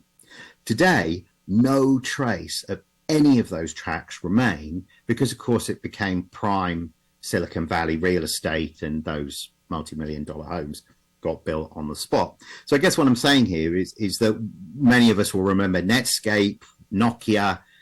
Those of us who are a little older may even remember the era of disco. This was the midgets. There was nothing. Then they came. They were enormous. They were the talk of the town. And then they went, all in quite a brief period. The drivers and their world really come alive through this archive. There are a surprising number of photos of drivers, and it's true that this kind of magazine was the only media for the audience to get to know the drivers. So no TV, no radio, nothing like that, only these magazines. Newspapers, but not this level of detail. A contemporary British magazine such as Motorsport in this period published few photos in this way. And in an era of Drive to Survive like docuseries, it's interesting that the BCRA and Speed were really plugged in. They knew 70 years ago what drew fans in. The other draw played upon in the archive are what are referred to as the thrills and spills of racing. And I mean, that's to say that it's the crashes and the injuries and the fatalities that we're talking about here, and some pretty unflinching, even salacious reporting of these incidents. It's a very notable feature of the archive, and one which is quite jarring to 21st century eyes. In one May 1949 edition, the leading driver in a race is flung from his car onto the track and narrowly avoids being run over by the field. In another incident, a driver is described as having his throat cut. In one 1949 edition, a fatality is mentioned on the cover, juxtaposed with the race winner. So you've got, like, you know, this dude won the race, this dude, he didn't make it. These incidents were frequent because the small, tight tracks led to very close racing. Midgets could easily roll over, and none were fitted with roll bars. It was seen as very much part and parcel of the racing spectacle. This is a blood sport, and the drivers are eulogized in gladiatorial terms. Despite this attitude, there are some concessions to safety. Helmets were compulsory. However, the contrast with British attitudes is striking. When Mike Hawthorne, the first British Formula One world champion driver, was killed in a road accident a few months after he retired, the story and his obituary were buried deep in the pages of Motorsport. The run of Speed is nearly complete, and each issue lists championship standings, race results, lap times, the car owner, the chassis, and the engine. And as such, it's possible to really drill down on individual drivers and answer questions such as, was driver X underrated, overrated? When did Offie motors take over from the Ford V860 or the Drake V-Twin. The rise of Curtis is documented in lap times and individual race wins. Lap times 10 seconds inside the previous lap record are not unknown, and that speaks to the pace of technological development in the Midget series. It also probably speaks to the fact that the circuits were changing all the time, so the banking may have been higher this week than it was last week, or it may have been that, you know, you decided to run discovered nitromethane and were running it and the other guys weren't. This was the kind of technological development. So my research wasn't that thorough, but it did reveal that there are pretty significant differences between an Ed Normie or a Jerry Piper, a regular front runner at the BCRA, you know, local series, Fred, and somebody like Fred Agabashi, and he's the guy on the bottom left, who was a constant winner in this local BCRA series. He was midget champion in 47, 48, and 49. Significant difference between them and the traveling celebrities, guys like Johnny Mance and Bill Vukovic, who raced all over the country. And I've tried to do this like a medieval piece of stained glass, right, where the important guys and the big names, they're biggest. So here's Jesus, Bill Vukovic on. So he's the biggest guy. And then, you know, the bishops and so on, the traveling celebrities, we've got Johnny Mance and Bill and Johnny Parsons up on the top left. And then in the bottom right, we've some guys that maybe would win when they came to the area. There's Raho Jack in the bottom left and Edgar Elder in the middle there with who was a local guy who built cars as well as race them. The BCRA yearbook talks about fans having to decide whether to cheer or jeer Vukovic on to yet another win. The archive, therefore, provides a real sense of the pyramid of racing, with Indy at the top and the local racing that we're talking about here as a rung on the ladder. A spectator at a Bay Area track would have known that success here was a stepping stone to the biggest motor race in the world by birth. In an edition of Speed from February 1951, it's reported that there were so many happenings that the timekeeper gave up, reminding us that this is still a young sport, an amateur endeavour. Yet a scan of the entry list over the page shows that about half the entrants have sponsors, and some of the names, Bardall, Offenhauser, Curtis, sound ready for Indianapolis. The reader can feel just how much the sport is on the cusp of professionalism. Equally, the travelling celebrities, Vuki, Mance, Parsons, were obviously able to make a living by travelling in this way, even as the dominant local driver, Aggie there in the bottom left, still had to have a day job selling Cadillacs, or at least that's what he did according to the advertising in Speed. Turning to Speed magazine itself, its very existence reveals the nature of racing in the Bay Area in the late 40s and early 50s. There was racing in the Bay Area every night of the week, so that even the dedicated race fan could not hope to make every meeting. The frequency of races meant that Speed had to be produced weekly, with fans needing to take the magazine to learn what happened in other races that week before the circus arrived back at their local track once more. For context, travel from San Francisco to tracks in Lodi or San Jose was 2 hours each way. Race reports follow the same structure: a sum up, and then the results in the first paragraph, crashes and incidents in the second, and a detailed race description spread over paragraphs 3 and 4. Early editions have a section entitled Goggle Gossip, full of tidbits of information about the driver's personality, their superstitions, their favourite food, the names of their wives and children. Surprisingly, the tone is similar to a 21st century gossip rag, the ones that you find at supermarket checkouts, you know, Us magazine and People magazine, those kind of things.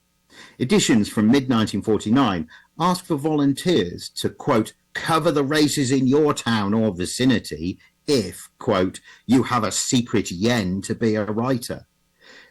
And in that sense, it's almost like a modern interactive blog or forum or Facebook where readers are asked to contribute content. Later editions have coverage of auto racing in the Los Angeles area and stories about the sport nationally, especially Indianapolis. As content developed, The number of staff involved in producing the magazine grew, and the quality of paper it was printed on improved. BCRA yearbooks give far more detail, providing necrologies of the top drivers, pictures of them in their car, headshots, and the kind of details which imply that face-to-face interviews must have taken place. One of my undergraduate tutors was Dr. Ian Wood, a leading thinker in the about the early medieval period. In trying to explain the sources he worked with, he used the metaphor of a plane flying above clouds on a summer's day. Where there is a cloud, we in the plane cannot see the ground at all. However, where there is a break in the cloud, the sun shows the fields, the hedgerow, the crops, the farmers at work, all in perfect detail. For him, medieval history was like this. For me, this archive has been that break in the cloud, a moment of perfect illumination of a period of racing history I knew nothing about personally and which has been largely forgotten, nothing about previously, and which has been largely forgotten. Vukovic is, of course, the name which is most memorable from my research, but really the biggest story of the archive is the detailed documentation of the early days of Curtis, whose cars will win the Indy 500 with Johnny Parsons in 1950, Lee Wallard in 1951, and Bill Vukovic in 1953 and 4, and Bob Sojka in 1955. I've explored this very rapid development in the use of land when looking at other elements of racing and motoring history. For example, many of you will have heard of the Yenko Camaro. You probably don't know that Dana Chevrolet in Los Angeles were fitting 427s to Camaros before Don Yenko in Pennsylvania.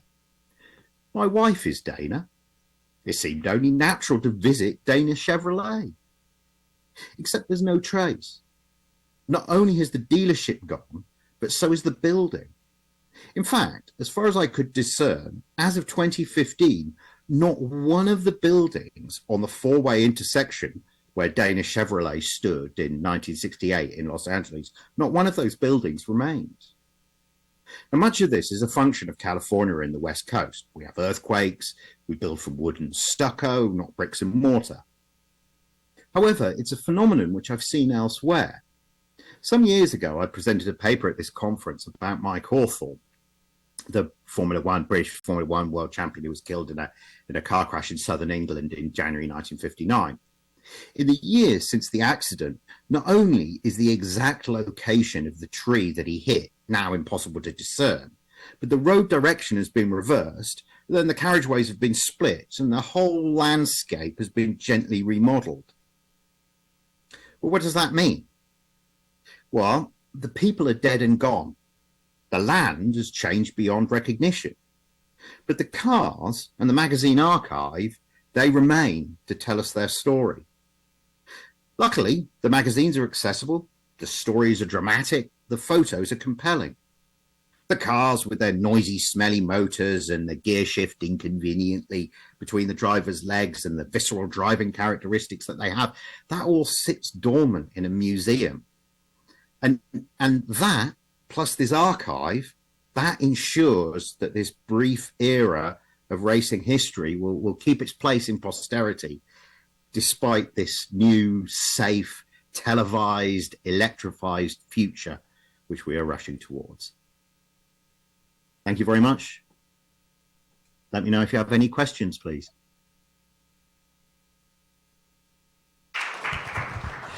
Questions for Jon?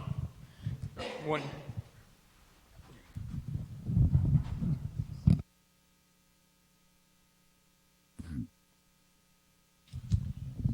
Thanks. So where do those magazines reside, and are they being digitized and available on the internet? They're sitting on a shelf about 6 feet away from where I'm sitting at the moment.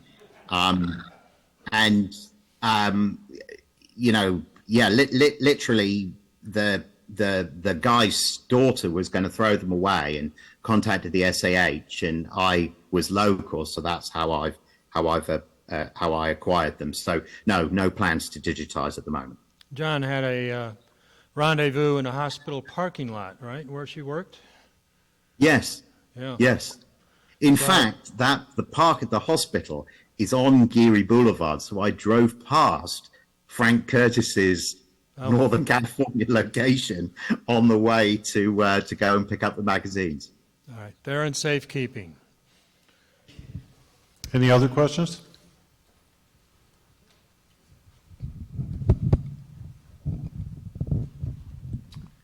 Was Danny Foster Sr. a part of the San Francisco midget racing scene at all?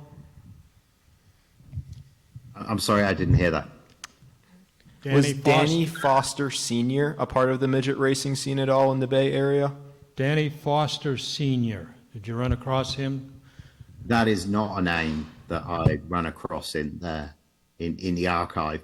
I remember I've limited myself to what we were given, and it seems to me as if Lapachet, I don't know his first name, it seems to me as if he was really into it from for the late 40s, and then by 51 or 52 he wasn't collecting anymore. Anyone? Thank you, John. That pretty fascinating what you've done with that collection. And I have to pass something on for you from a text message. Pat Young says you really look like you've gone hippie on us now. And I told her it was just the bikes. Thank you, John. We appreciate it always. You're always welcome.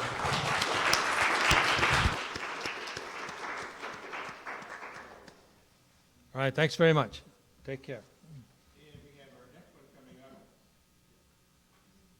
And our next one coming up is also from the West Coast, just south of you, John, as a matter of way, down in Los Angeles area.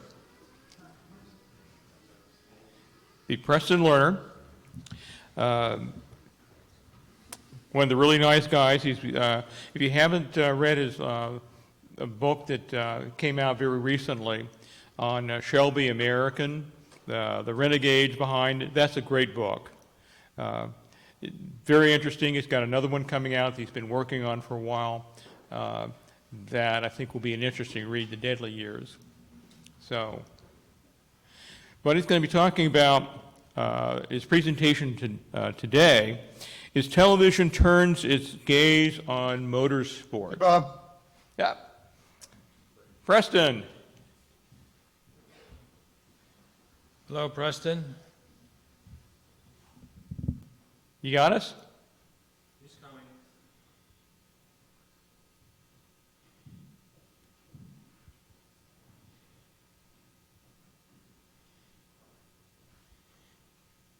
Preston, can you hear us? Can you hear us? Uh-oh. Bob, you there? Because I don't hear you. Am I supposed to hear you? We can hear you, Preston.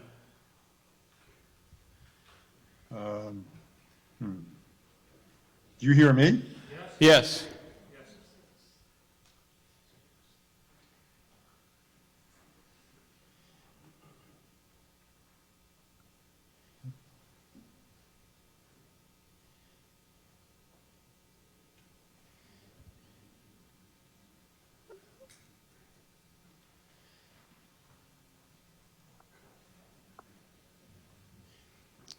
Can you hear us now?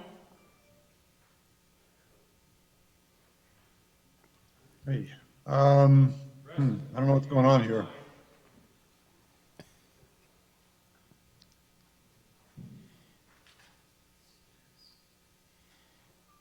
Check 1 2.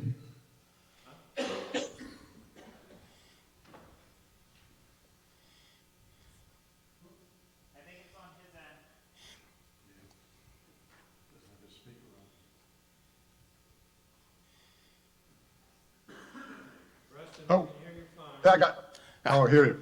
Hey, Bob. Yes. Oh, because we overcame technology again. Got it. Okay. Wait, should I share this? Should I put the PowerPoint thing up for me? Sure, go right ahead if you're ready. Okay. Good time. You got it, Preston. Wait. Oops. Timer.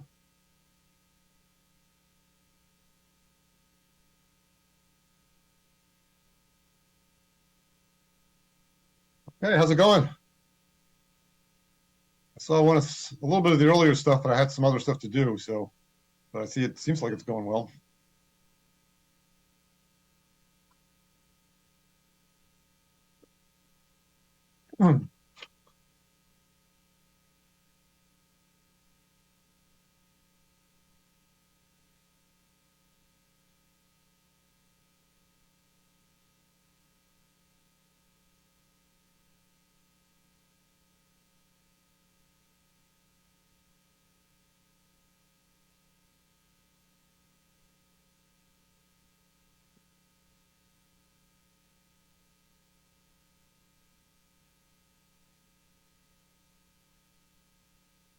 Just start the presentation?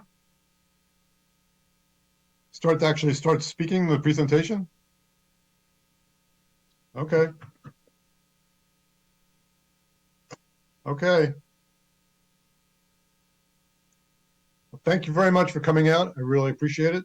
Special thanks to Bob Barr, the Society of Automotive Historians, and Duke Argetsinger at the International Racing Motor Research Center for inviting me, and also for putting on this magnificent event. I know they put a lot of work into it, and they deserve a big pat on the back. I'd also like to say how proud I am to be here, at least virtually, at Watkins Glen, at the spiritual home of American road racing. So I will be speaking today about a subject drawn from research I'm doing for a book about racing from 1964 to 1973. If you discount the tragedy at Le Mans in 1955, this was the deadliest 10-year stretch of racing history. And I'll want to explore why that was the case and what the ramifications were. So I'll be looking at subjects ranging from the growth of the safety industry, sponsorship, technological developments, and television. And in fact, I plan to devote 2 chapters to television. The second one will look at the later years and get to the financial nitty-gritty. The first one, and that's the one I'll be focusing on here today, is about the early years and looking specifically at the United States. So in one of those delicious ironies that makes the study of history so delightful, television was invented in 1927 by a young man who'd grown up in a log cabin with no electricity. For a quarter century after that, radio was still king. In 1943, there were only 6,000 television sets in the entire country, and I suspect that a lot of them look like this one. But by the end of the 1950s, 90% of all American households had at least one television set. From the beginning, sports was a major part of broadcast programming. So baseball was the biggie back then. It was the national pastime. It was relatively easy to cover from a technical standpoint. But television also made major sports out of boxing and professional wrestling. And football fans will tell you that the 1958 sudden death playoff game between the Baltimore Colts and New York Giants is what put the NFL on the map. By the late 50s, there were 3 major networks left standing, same ones we have today. So that would be NBC was the oldest, the most powerful, and the most profitable. CBS was second, but it enjoyed tremendous influence thanks to and prestige thanks to the news department headed up by Edward R. Murrow. ABC was a distant and dismal third, so far behind the other 2 that NBC executives joked that ABC stood for the almost broadcasting company. So in the late 1950s, ABC hired a Harvard Phi Beta Kappa turned TV executive by the name of Edgar Sherrick to run its sports programming. Sherrick was whip smart, excitable, and inscrutable. Colleagues described him as a high-strung Mad Hatter. One of his first hires was an equally bright, dapper, politically savvy young exec by the name of Roone Arledge. Now, Arledge and Sherrick couldn't have been much different in terms of personality, but they shared a common ambition, and that was to raise ABC to the level of being a legitimate rival to CBS and NBC. Problem was they didn't have the clout or the money to compete with NBC and CBS for major sports. So they embarked on a program of business jujitsu and making a strength out of their weakness. So what they did was, instead of chasing after top-tier sports, they went after the second and third-tier events, ones that Americans knew little or nothing about. 2 advantages to this approach. First of all, the broadcasting rights were peanuts, so that fit into their budget. Second one was, since so few Americans knew about the sport or knew much about these sports, they wouldn't know how the games had turned out before they got to see them. And this was critically important because Sherrick and Arledge didn't have the resources, nor frankly did they have the inclination to televise any of these events live. The idea was to cover them as they occurred, then ship the film, and they were using film in those days, this was before videotape. The film would go back to New York, where it would be edited into dramatic and digestible segments. They could then broadcast on a sports omnibus show that they planned to launch on Saturday afternoons. So Arledge ran this concept past Kurt Gowdy, a veteran announcer of the day. And Gowdy told him, "That's the craziest idea I ever heard of. It'll never work." Well, Wide World of Sports Pro debuted on April 29th, 1961, and it ran continuously until 1998. Jim McKay's famous intro, "Thrill of victory and agony of defeat," became one of the best-known catchphrases in America. From the beginning, programming ranged from the sublime to the ridiculous. Anybody here remember barrel jumping? How about Acapulco cliff diving? Personal favorite. Automobile racing fit perfectly into the eclectic mix that Arledge and Sherrick had in mind. So on May 27th, 1961, the fifth weekly installment of Wide World of Sports featured the Indianapolis 500. Time trials, that is, not the race. The race had been broadcast on local Indianapolis television in 1949 and 50. But after that, Speedway president Wilbur Shaw, the three-time 500 winner, decided that the broadcast was cutting into ticket receipts at the gate, so he banned coverage of the race. And in 1961, ABC was reduced to covering time trials instead of the 500 itself. Still, it went over pretty well, and Sherrick decided to dispatch Arledge to Paris to see if he could line something up for the upcoming 24 Hours of Le Mans.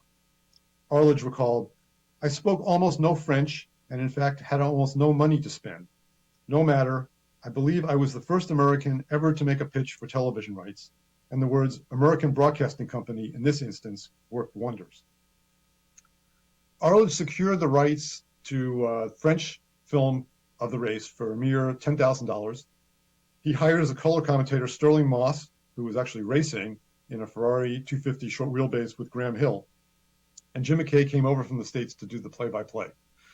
The broadcast was a success, so much so that Arledge and Sherrick now decided to turn their attention to NASCAR and the upcoming Firecracker 250 at Daytona International Speedway. But here they ran into a little problem in the person of Big Bill France, the not-so-benevolent dictator of NASCAR. What had happened was the previous year, CBS had taken a flyer on covering Speed Week, and that's the orgy of races that precede and include the Daytona 500. The network sent 50 technicians and two of their biggest guns to Florida, anchorman Walter Cronkite and director of programming Art Peck. They were serious car guys, actually. Peck was a founder of the Madison Avenue Sports Car Driving and Chowder Society, which, believe it or not, was a big deal back then. And Cronkite had raced a Lancia at Sebring in the 12-hour in 1960. So they knew a lot about car racing. Unfortunately, they didn't know anything about stock car racing, and the broadcast was a disaster. As Chris Economaki recalled, the reviews were devastating, just criminally bad. But it got worse for NASCAR. 2 weeks later, NBC cajoled France into putting on a special made-for-TV event at Daytona called the Autolite Challenge. And after France put it together, he was unhappy to discover that NBC was not going to cover the race in its entirety, but just give it fewer than 5 minutes on the Today Show. So he was pretty peeved after that. And after getting burned by the two bigger networks, he wasn't inclined to work with the smaller network at ABC. So to placate him, Arledge and Sherrick agreed to hire Economaki to provide expert commentary. Much to everybody's surprise, this shotgun wedding turned into an enduring and mutually profitable marriage. Economaki was the owner and editor-in-chief of National Speed Sport News, which was the Bible of American circle track racing. He brought with him a granular understanding of racing world and access to all levels of the racing fraternity. Also, his ebullient personality and willingness to ask tough questions made him a natural for TV. So he gave ABC instant credibility with racers, and by giving Economaki, that is, a platform in front of millions of television viewers, ABC transformed him into the face of motorsports for the general public. Now, what you've got to remember, or actually people younger than me don't remember, will probably find hard to believe, during this era in the 1960s, racing was largely ignored by what we now call the mainstream media. Other than the Indy 500 and the Monaco Grand Prix, the only races to merit column inches in daily newspapers were ones where somebody was killed, and preferably as spectacularly as possible. Now, the car magazines did a wonderful job covering racing in this era, much better than they do today, to be honest. Problem was that the race reports didn't appear on newsstands or arrive in subscribers' mailboxes until a month, 2 months, sometimes 3 months after the races had been run. So it was really hard to stay abreast of what was going on in the racing world on a daily or weekly basis even. And if you wanted to actually see the action, you had to attend a race in person. Dick Wallen was one of the first people to figuratively bring the mountain to Muhammad. Now, most of you may know him for his fabulous books, and I'm sure several of these books, if not all of them, are here at the library at Watkins Glen. But during the 1960s, he made a living shooting, editing, and selling movies about USAC open-wheel racing, from sprint cars in the dirt at DuQuoin to roadsters in the bricks at Indianapolis. In the 60s, he recalled, people were starved for any kind of films that showed real racing cars. We used to put on shows in the summer during the racing season. I'd go into a town, make arrangements to rent a hall, do the promotion, sell tickets to 1,000 or 2,000 people, then split the gate 50-50 with the driver who worked the show with me. Wallen's projects went off so well that a company called the Music Corporation of America, or MCA, unveiled closed-circuit television coverage of the Indy 500 in 1964. What happened was they beamed black and white footage to 161 venues all over the country, talking about movie theaters, sports arenas, convention centers, wherever they could really get a hall big enough to justify the broadcast.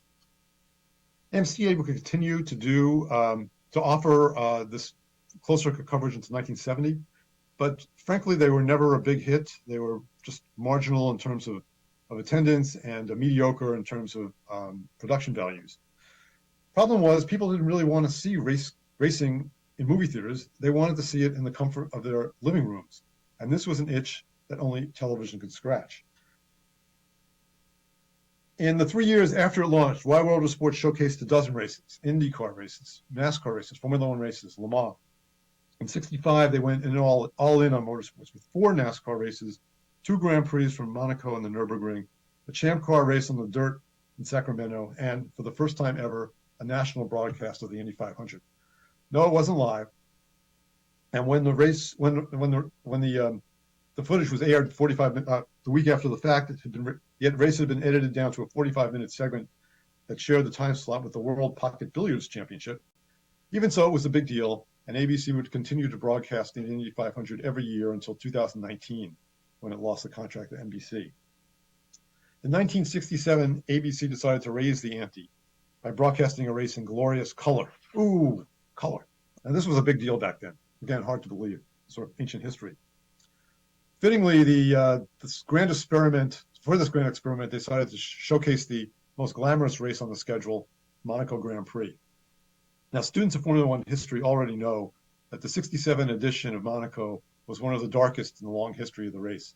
On lap 82 of 100, Lorenzo Bandini was running second in his Ferrari 312. He came out of the tunnel at the top of 5th gear, bent his car into the chicane, which was much faster than it is now. His left side tires clipped the curb. This sent him caroming into a wooden barrier on the right, and he bounced back pinball style to the left towards the quay overlooking the harbor and hit at the precise spot where Alberto Ascari had lost control of his Lancia D50 in 1955. Ascari, you may recall, his car actually flew over the quay into the harbor, and he had to be rescued by frogmen who had been stationed in the water below.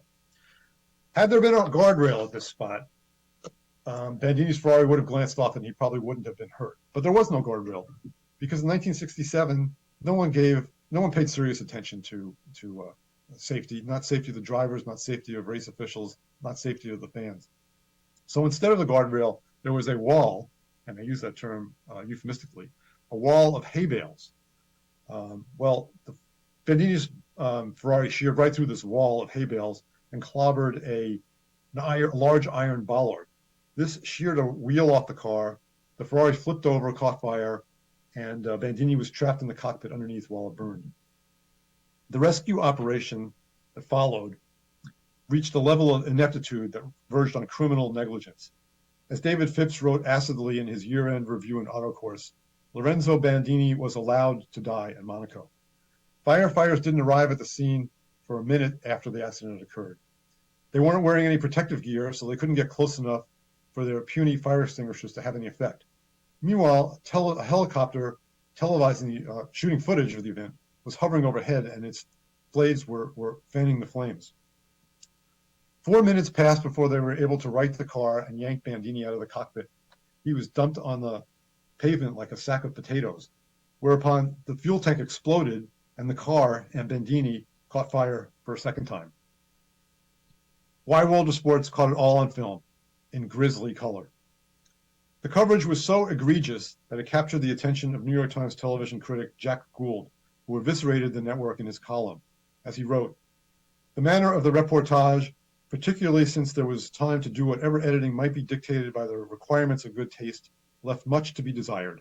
To replay the scene in the stop-action technique common to televised sports was quite unnecessary, and the scenes of Bandini's body being dragged down the street and then being covered by flames for a second time bordered on the macabre, especially in vivid color TV."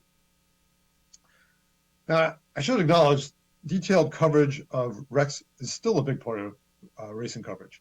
And frankly, if you're not involved, everyone loves a wreck, except somebody gets seriously hurt.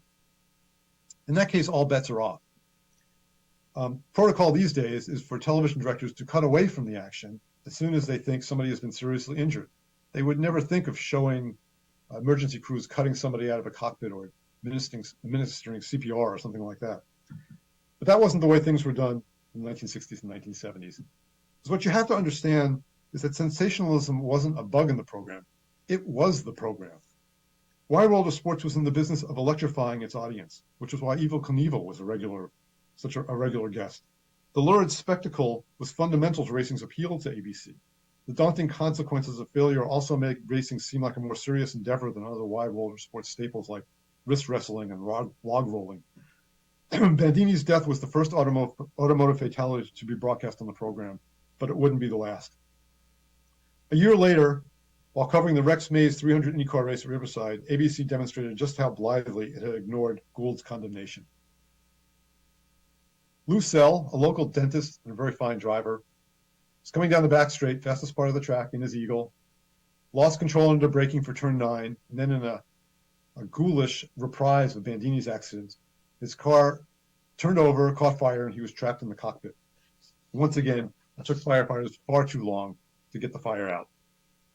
The camera lingered lovingly on the scene, then zoomed in for a close-up on the cockpit as the mangled car was turned over. "I'm certainly afraid of what we're going to see now," Economaki said in a hushed tone on the broadcast. Miraculously, Sell was still alive, and he laboriously levered himself out of the cockpit to reveal a badly charred uniform. "Well, that's a pleasant surprise, isn't it?" Economaki said cheerfully. "Was it?" In the production booth, I can imagine the director gnashing his teeth because the shot hadn't been more gruesome. Ironically, ABC's most scathing critics weren't people like Jack Gould in the New York Times. You know the type, people who hate everything about racing. No, the people who complained the most bitterly were the fans who love the sport, like the late, great columnist Brock Yates, Car and Driver. In the wake of Sell's accident, he wrote sarcastically, "Thanks, Mr. Arledge, for another triumph in good taste, and our best wishes to you and your crew in your eager search to find violence and bloodshed in sport. Perhaps on some quiet week in the future, you could bring back your wondrous footage of the 1967 Lorenzo Bandini crash at Monaco. Sort of a golden oldie for all the sickies out there who missed it the first time." While it's easy, and I think fair, to criticize the network for its morbid coverage, it's worth noting that the attitudes about death were much different then than they are now. In the 1960s, we were only a generation away from World War II, and we were still fighting in Southeast Asia.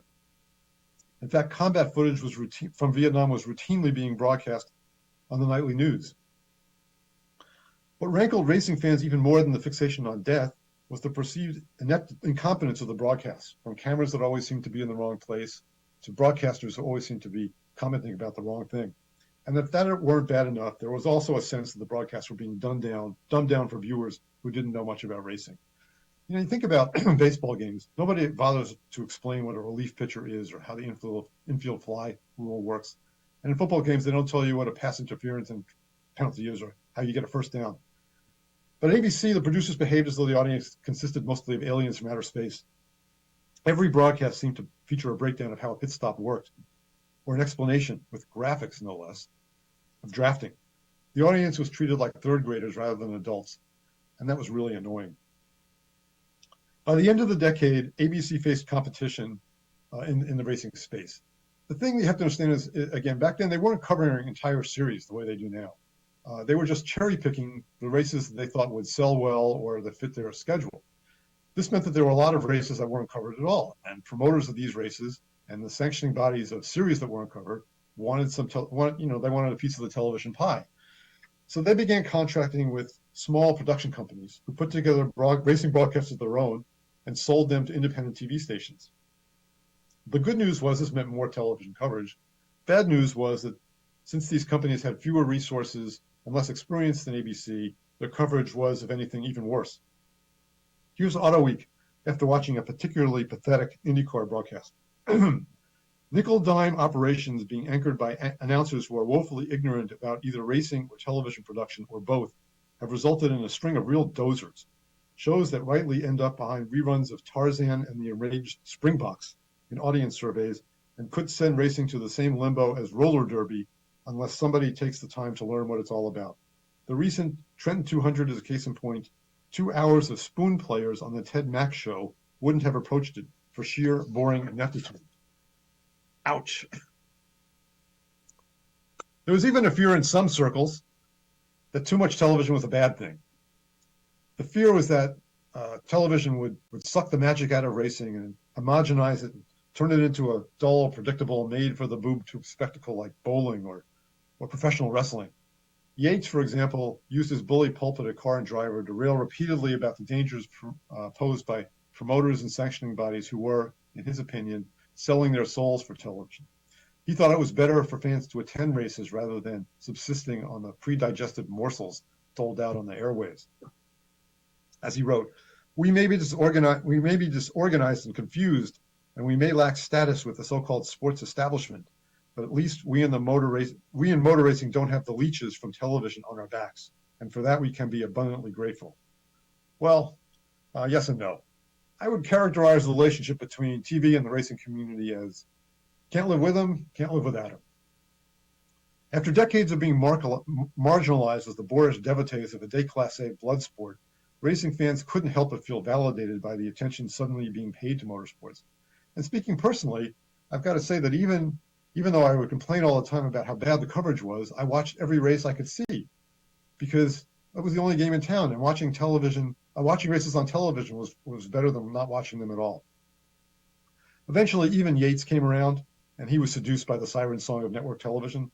So after years of relentlessly slamming ABC and print for a wide variety of sins, he embarked on a second career of his own, doing on-air TV commentary for CBS and later Speed Vision. And why not? During the 1960s and 70s, television broadened the reach of the sport to an extent that would have been unfathomable a generation earlier. This period marked the dawn of an age when television viewers, rather than paying spectators, were the sport's principal drivers. TV brought racing to millions of fans who had never seen it before and weren't likely to travel to Indy, much less Watkins Glen or the Terre Haute action track. These new eyeballs suddenly made racing more attractive to sponsors large and small. Two of the major advertisers on Wide World of Sports were R.J. Reynolds and Brown & Williamson. In years to come, money from these and other tobacco companies would become the lifeblood of the racing industry. And that was progress, wasn't it? More fans meant more advertisers meant more money meant more professionalism and R&D, which translated into more speed, which led to more excitement and more competition. But with all these shiny benefits came one sinister consequence.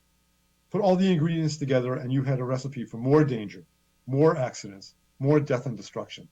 According to a wonderful website, Motorsports Memorial, every year between 1964 and 69, there was on average more than 150 deaths at racetracks around the world. 150. It's a staggering number, and it's sort of inconceivable, I think, to people, fans now who've grown up with a a no-tolerance attitude towards fatalities in racing. It was easy to blame television for spotlighting the carnage with such apparent glee, but ABC wasn't the reason that the drivers and track officials and fans were being killed at rates never seen before or since. Its coverage was a symptom, not a cause. The first step in any addiction recovery program is to admit that you have a problem. Nothing was going to change in racing until the leaders of the motorsports world, sanctioning bodies, promoters, race officials, spectators, and yes, even the fans, even the racers themselves, admitted that something was wrong. Then, after acknowledging the enormity of the problem, they would have to look inward and ask some awkward questions about their seemingly endless tolerance for tragedy. Until then, public outrage would continue to grow as the plots in the motorsports graveyard continued to multiply. Thank you very much. If anybody has any questions, I'll do my best to answer them.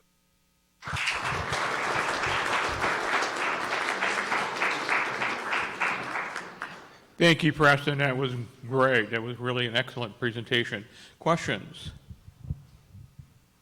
Certainly. Oh, can't be. Not for television as a topic. My goodness. I have a question. How did you get all those archival material? Where did you get your material, Preston?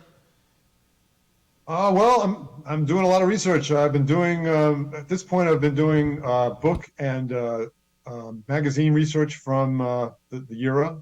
I've done a couple of interviews. I'll be doing I'm actually finishing up doing Motorsport Magazine, the British publication, and I'm hoping to start doing real interviews next couple of weeks.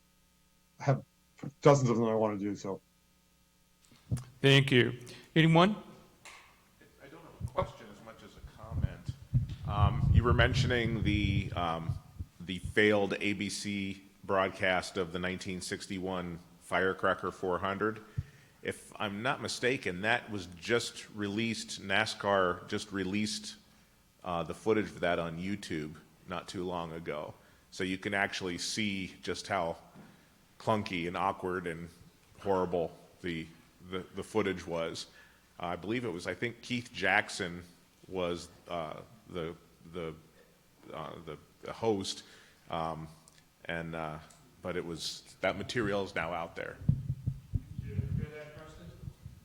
Yeah, I haven't seen that particular broadcast. The funny thing is I try to avoid watching crash videos on YouTube.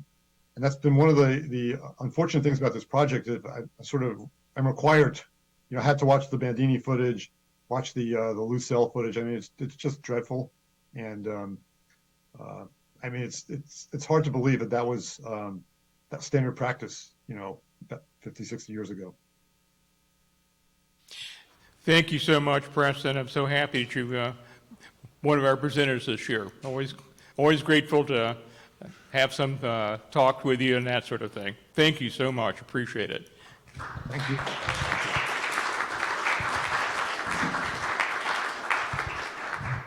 And Bob, we've got our next one ready. I think so. Okay.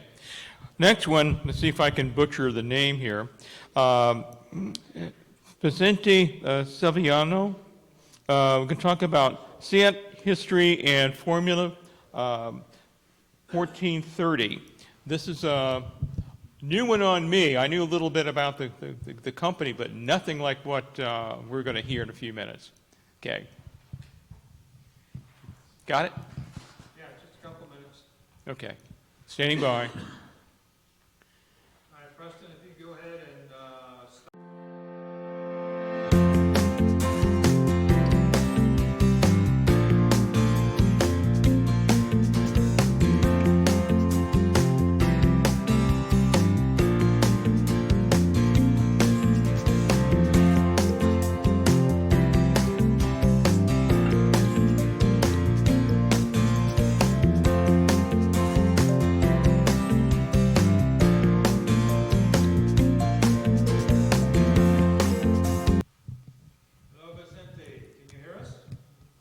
Hello, Rob. Do you hear me? We can hear you. Can you hear us? Yes. All right, very good. We're ahead of schedule, Vincente. If you're ready, we are ready.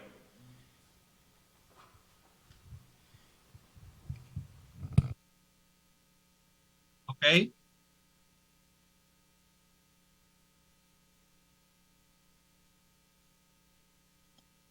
I'm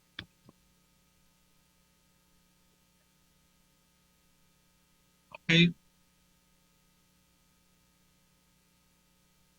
Do you hear me?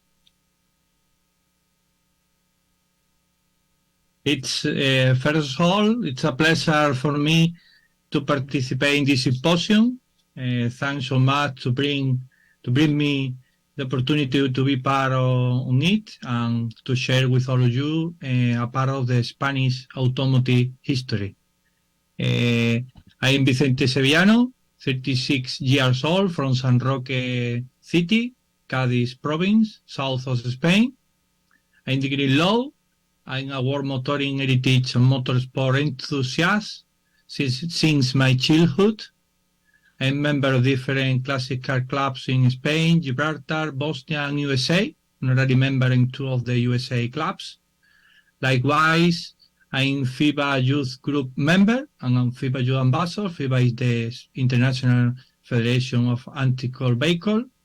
And finally, I'm member of FIBA. I'm FIBA member. FIBA is the Spanish Federation of Anti-Car Vehicle, which is the Spanish representative of FIBA. Let's go with my presentation.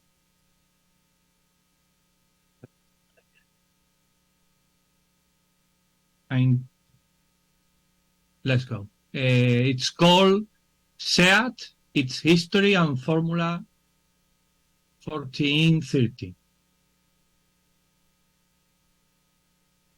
SEAT, Sociedad Española de Automóviles de Turismo, SA in Spanish language, was officially established on 9th May of 1950 after the signing of the agreement between the National Institute of Industry, 7 large Spanish banks, and the Italian manufacturer Fiat, which provided technical advice and the production designs for its models. I'm going to share with all you the history of some emblematic model of the SEAT brand. First of all, in 1953, SEAT 1400, on November 13, 1953, it was presented the first model of this brand called SEAT 1400, 1400. It was the first model of the factory located at Zona Franca of Barcelona. The SEAT 1400 had different versions, from the most popular, which was the 4-door, to a 5-door station wagon, ambulance, hearse, convertible, panel commercial, etc.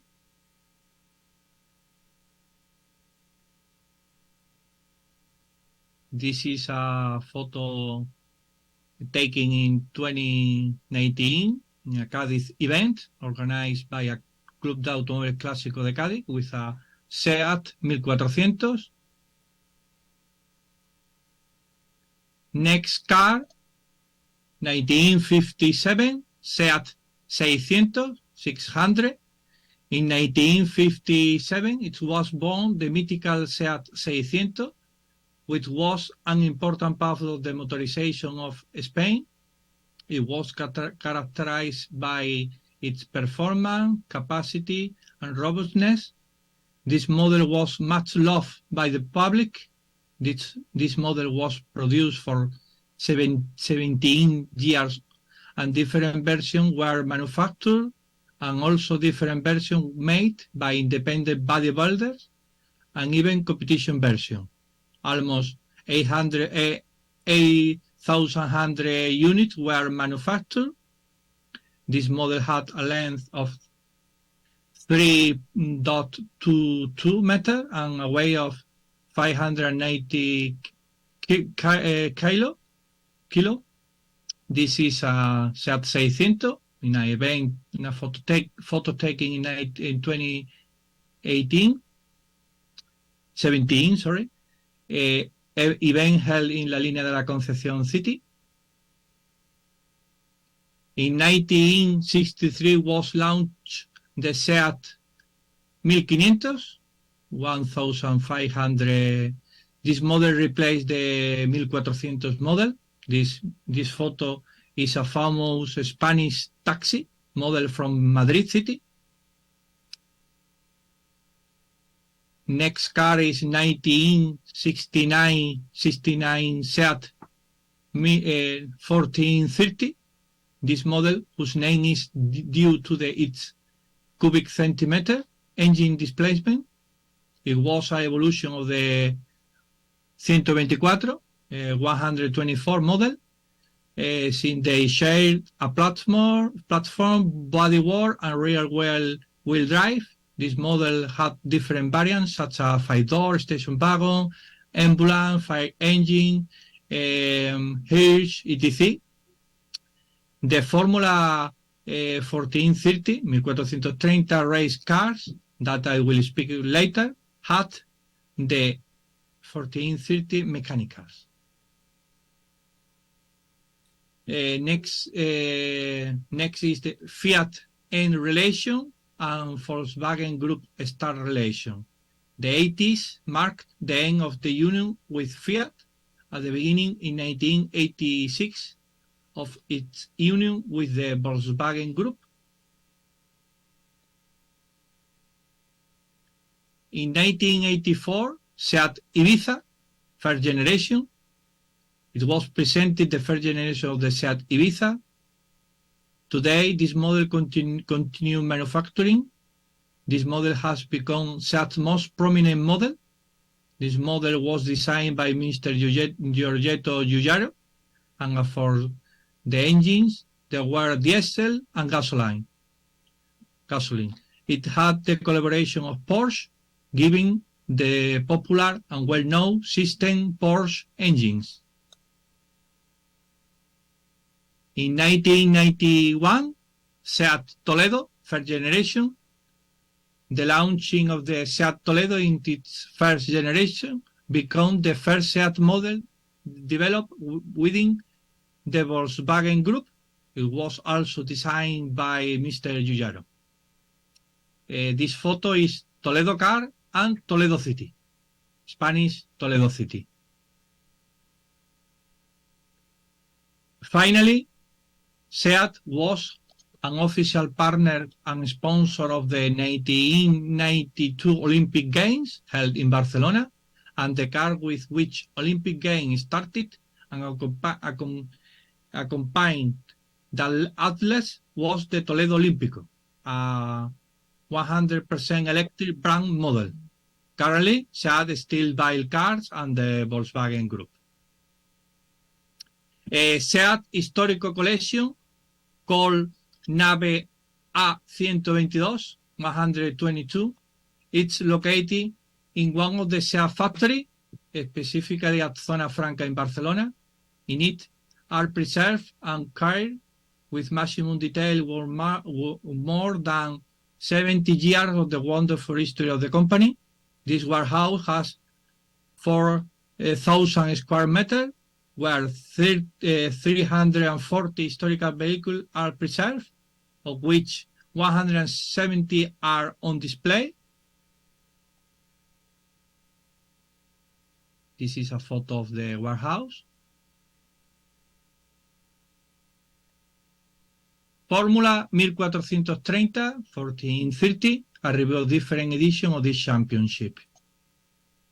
In 1971, Formula 1430 was launched, announced in 1970 as Formula Nacional.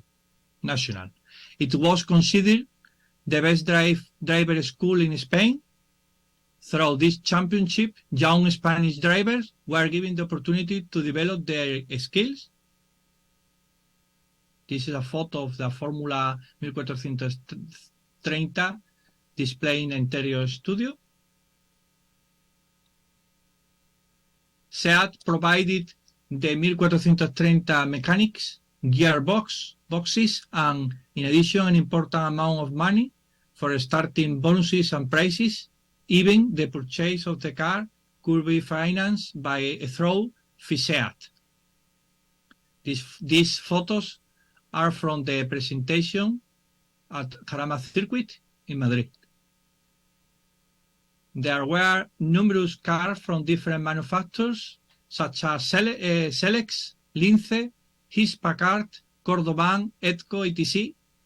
For their participant driver, I could mention Cañellas, De Villota, Fermín Vélez, Villacieros, Zapico, Cano Manuel, Nogués, Babler, Molons, Juncosa, Martín Cantero, García Galeano, Sasean Barrena, etc. This photo date from 1971, the first National Formula 1430 Championship, first race at Jarama Circuit in Madrid. Pit lane. As for the engine, it has a displacement of 1438 cubic centimeter, petrol longitudinal rear layout with 4-cylinder line, and Bresel 32DHS21 carburetor. In terms of power, it has approximately 75 horsepower. Top speed depends on the power unit. In terms of transmission, it's rear-wheel drive with a 4-speed manual gearbox. This photo is from the first championship at Jarama Circuit. First race, car number 2, Lince, driven by Luis Alfageme. This is a photo from the at Jarama Circuit, Madrid, a general view of different cars on the circuit.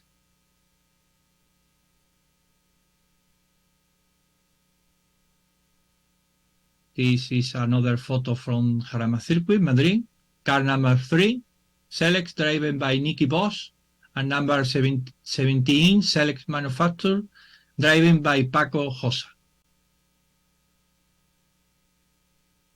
This is a general view of the closed park at Jarama Circuit, Madrid, with several parked cars and the Formula 1430 cars taking part in the competition surrounded by the driver, technician and public.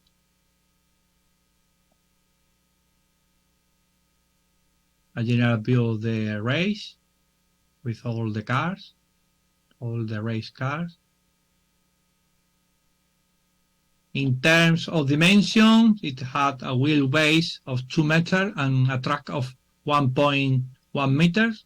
In terms of weight, it had a minimum of 420 kilos.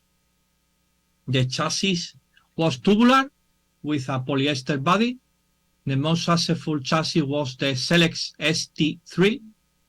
The suspension was independent with torsion bar, with coil spring, hydraulic shock absorbers, front and rear anti-roll bar with diameter to be defined in the configuration. Photo from the Jarama Circuit. Car number 1, driven by Emilio Rodriguez Zapico. Another photo from the first championships. Second race, closed park at the Montjuïc Circuit in Barcelona City, north of Spain.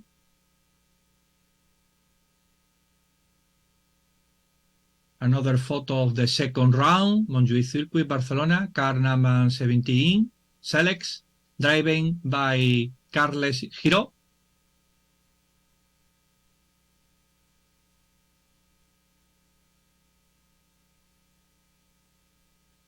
Another photo from the second round, Montjuïc Circuit, number 11, Lince, driven by Euskariaza.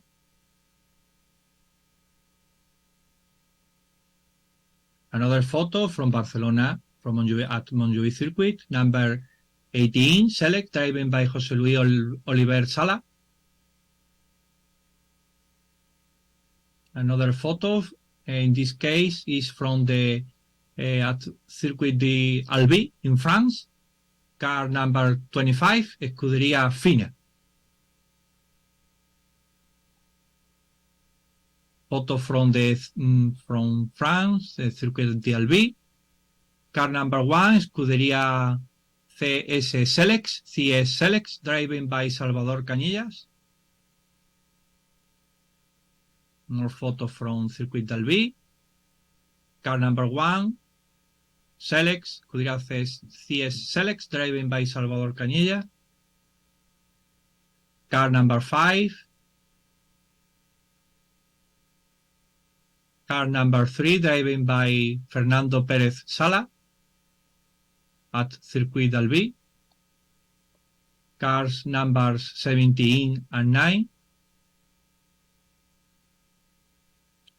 A view of several Formula 1430 cars and a white 127 Seat 127 MK1 standing in the closest part area at Circuit d'Albi, France, with the technicians and mechanics around them. View of Miguel Ángel Riguetos Formula 1430 car, number 12, in the closest part at Circuit d'Albi in France.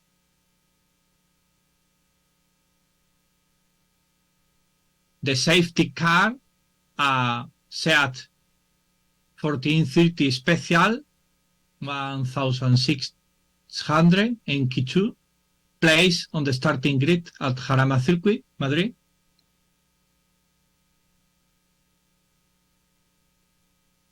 Jarama Circuit, Madrid, closest part, more photos. More photos from Jarama Circuit in Madrid, different drivers.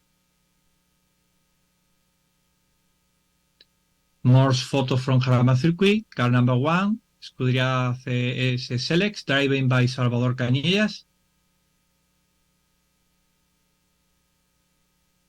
More photos from car number 42, Scuderia Arin, driven by Juan Llagostera Porres. Car number 2, Scuderia Arin, driving by Jean-Claude. And behind car number 1, Scuderia CS Selex, driving by Salvador Cañellas.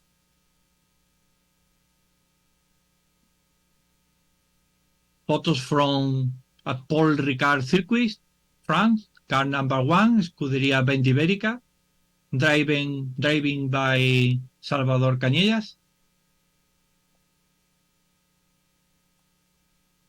Paul Ricard Circuit, France. Cars numbers 10 and 12.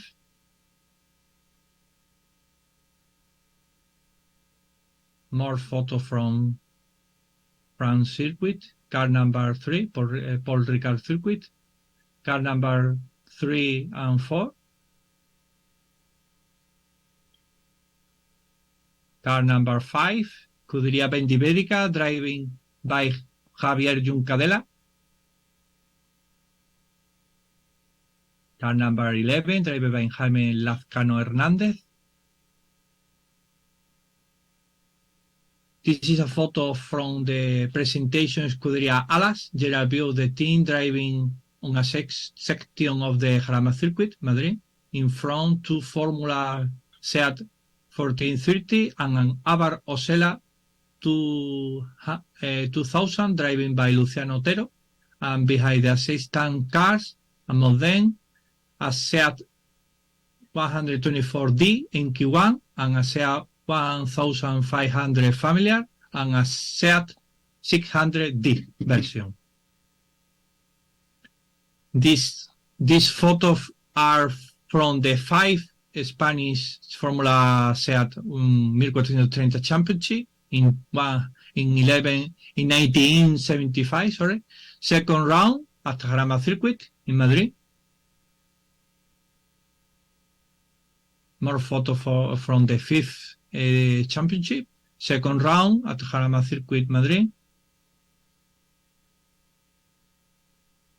And finally, this is a photo from the colloquium at Casa Sea held in 2021 on the occasion of the 50th anniversary of the Formula Sea 1430. Photo with all the participants and guests. There were winners of this race. And finally, thanks to SEAT and SEAT Históricos Department to provide me the information and photos to elaborate this presentation. This is the final photo taken in 2018 in an event held in Algeciras City. National concentration of SEAT 1430, 124, and 124 Sport model organized by my friends of Club Nacional SEAT 1430, 1124 and 124 Sport, which is FEBA affiliated club, Spanish Federation of Antique Vehicles. That's all. Thanks so much for your attention.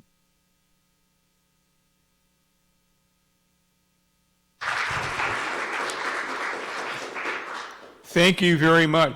I will plead ignorance I did not know a whole lot about Formula 1430, and it's fascinating to how it grew in the early stages. So thank you for bringing that. I will plead that. Questions, please. Yep.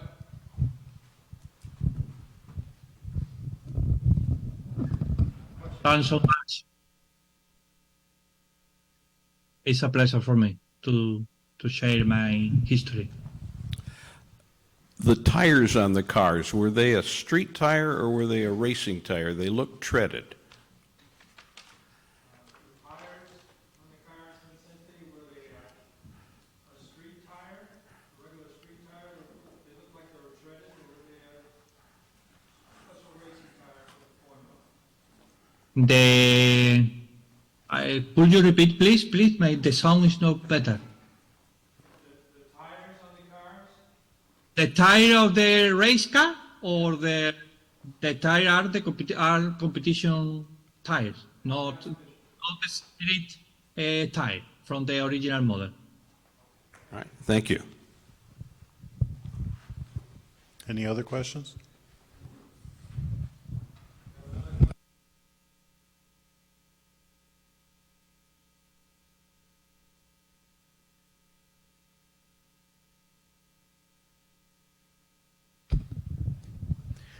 I wondered where this formula raced.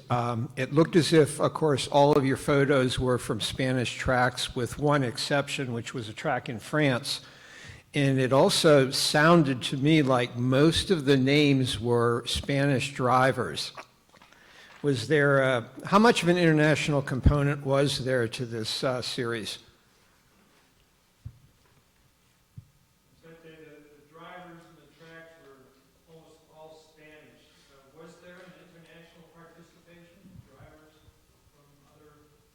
Yes, there were foreign drivers.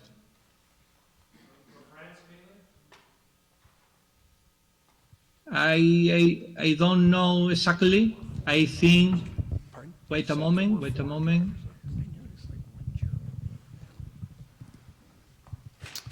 Any other questions? I think there were Spanish drivers. I'm not sure if there were foreign drivers. I have to check it.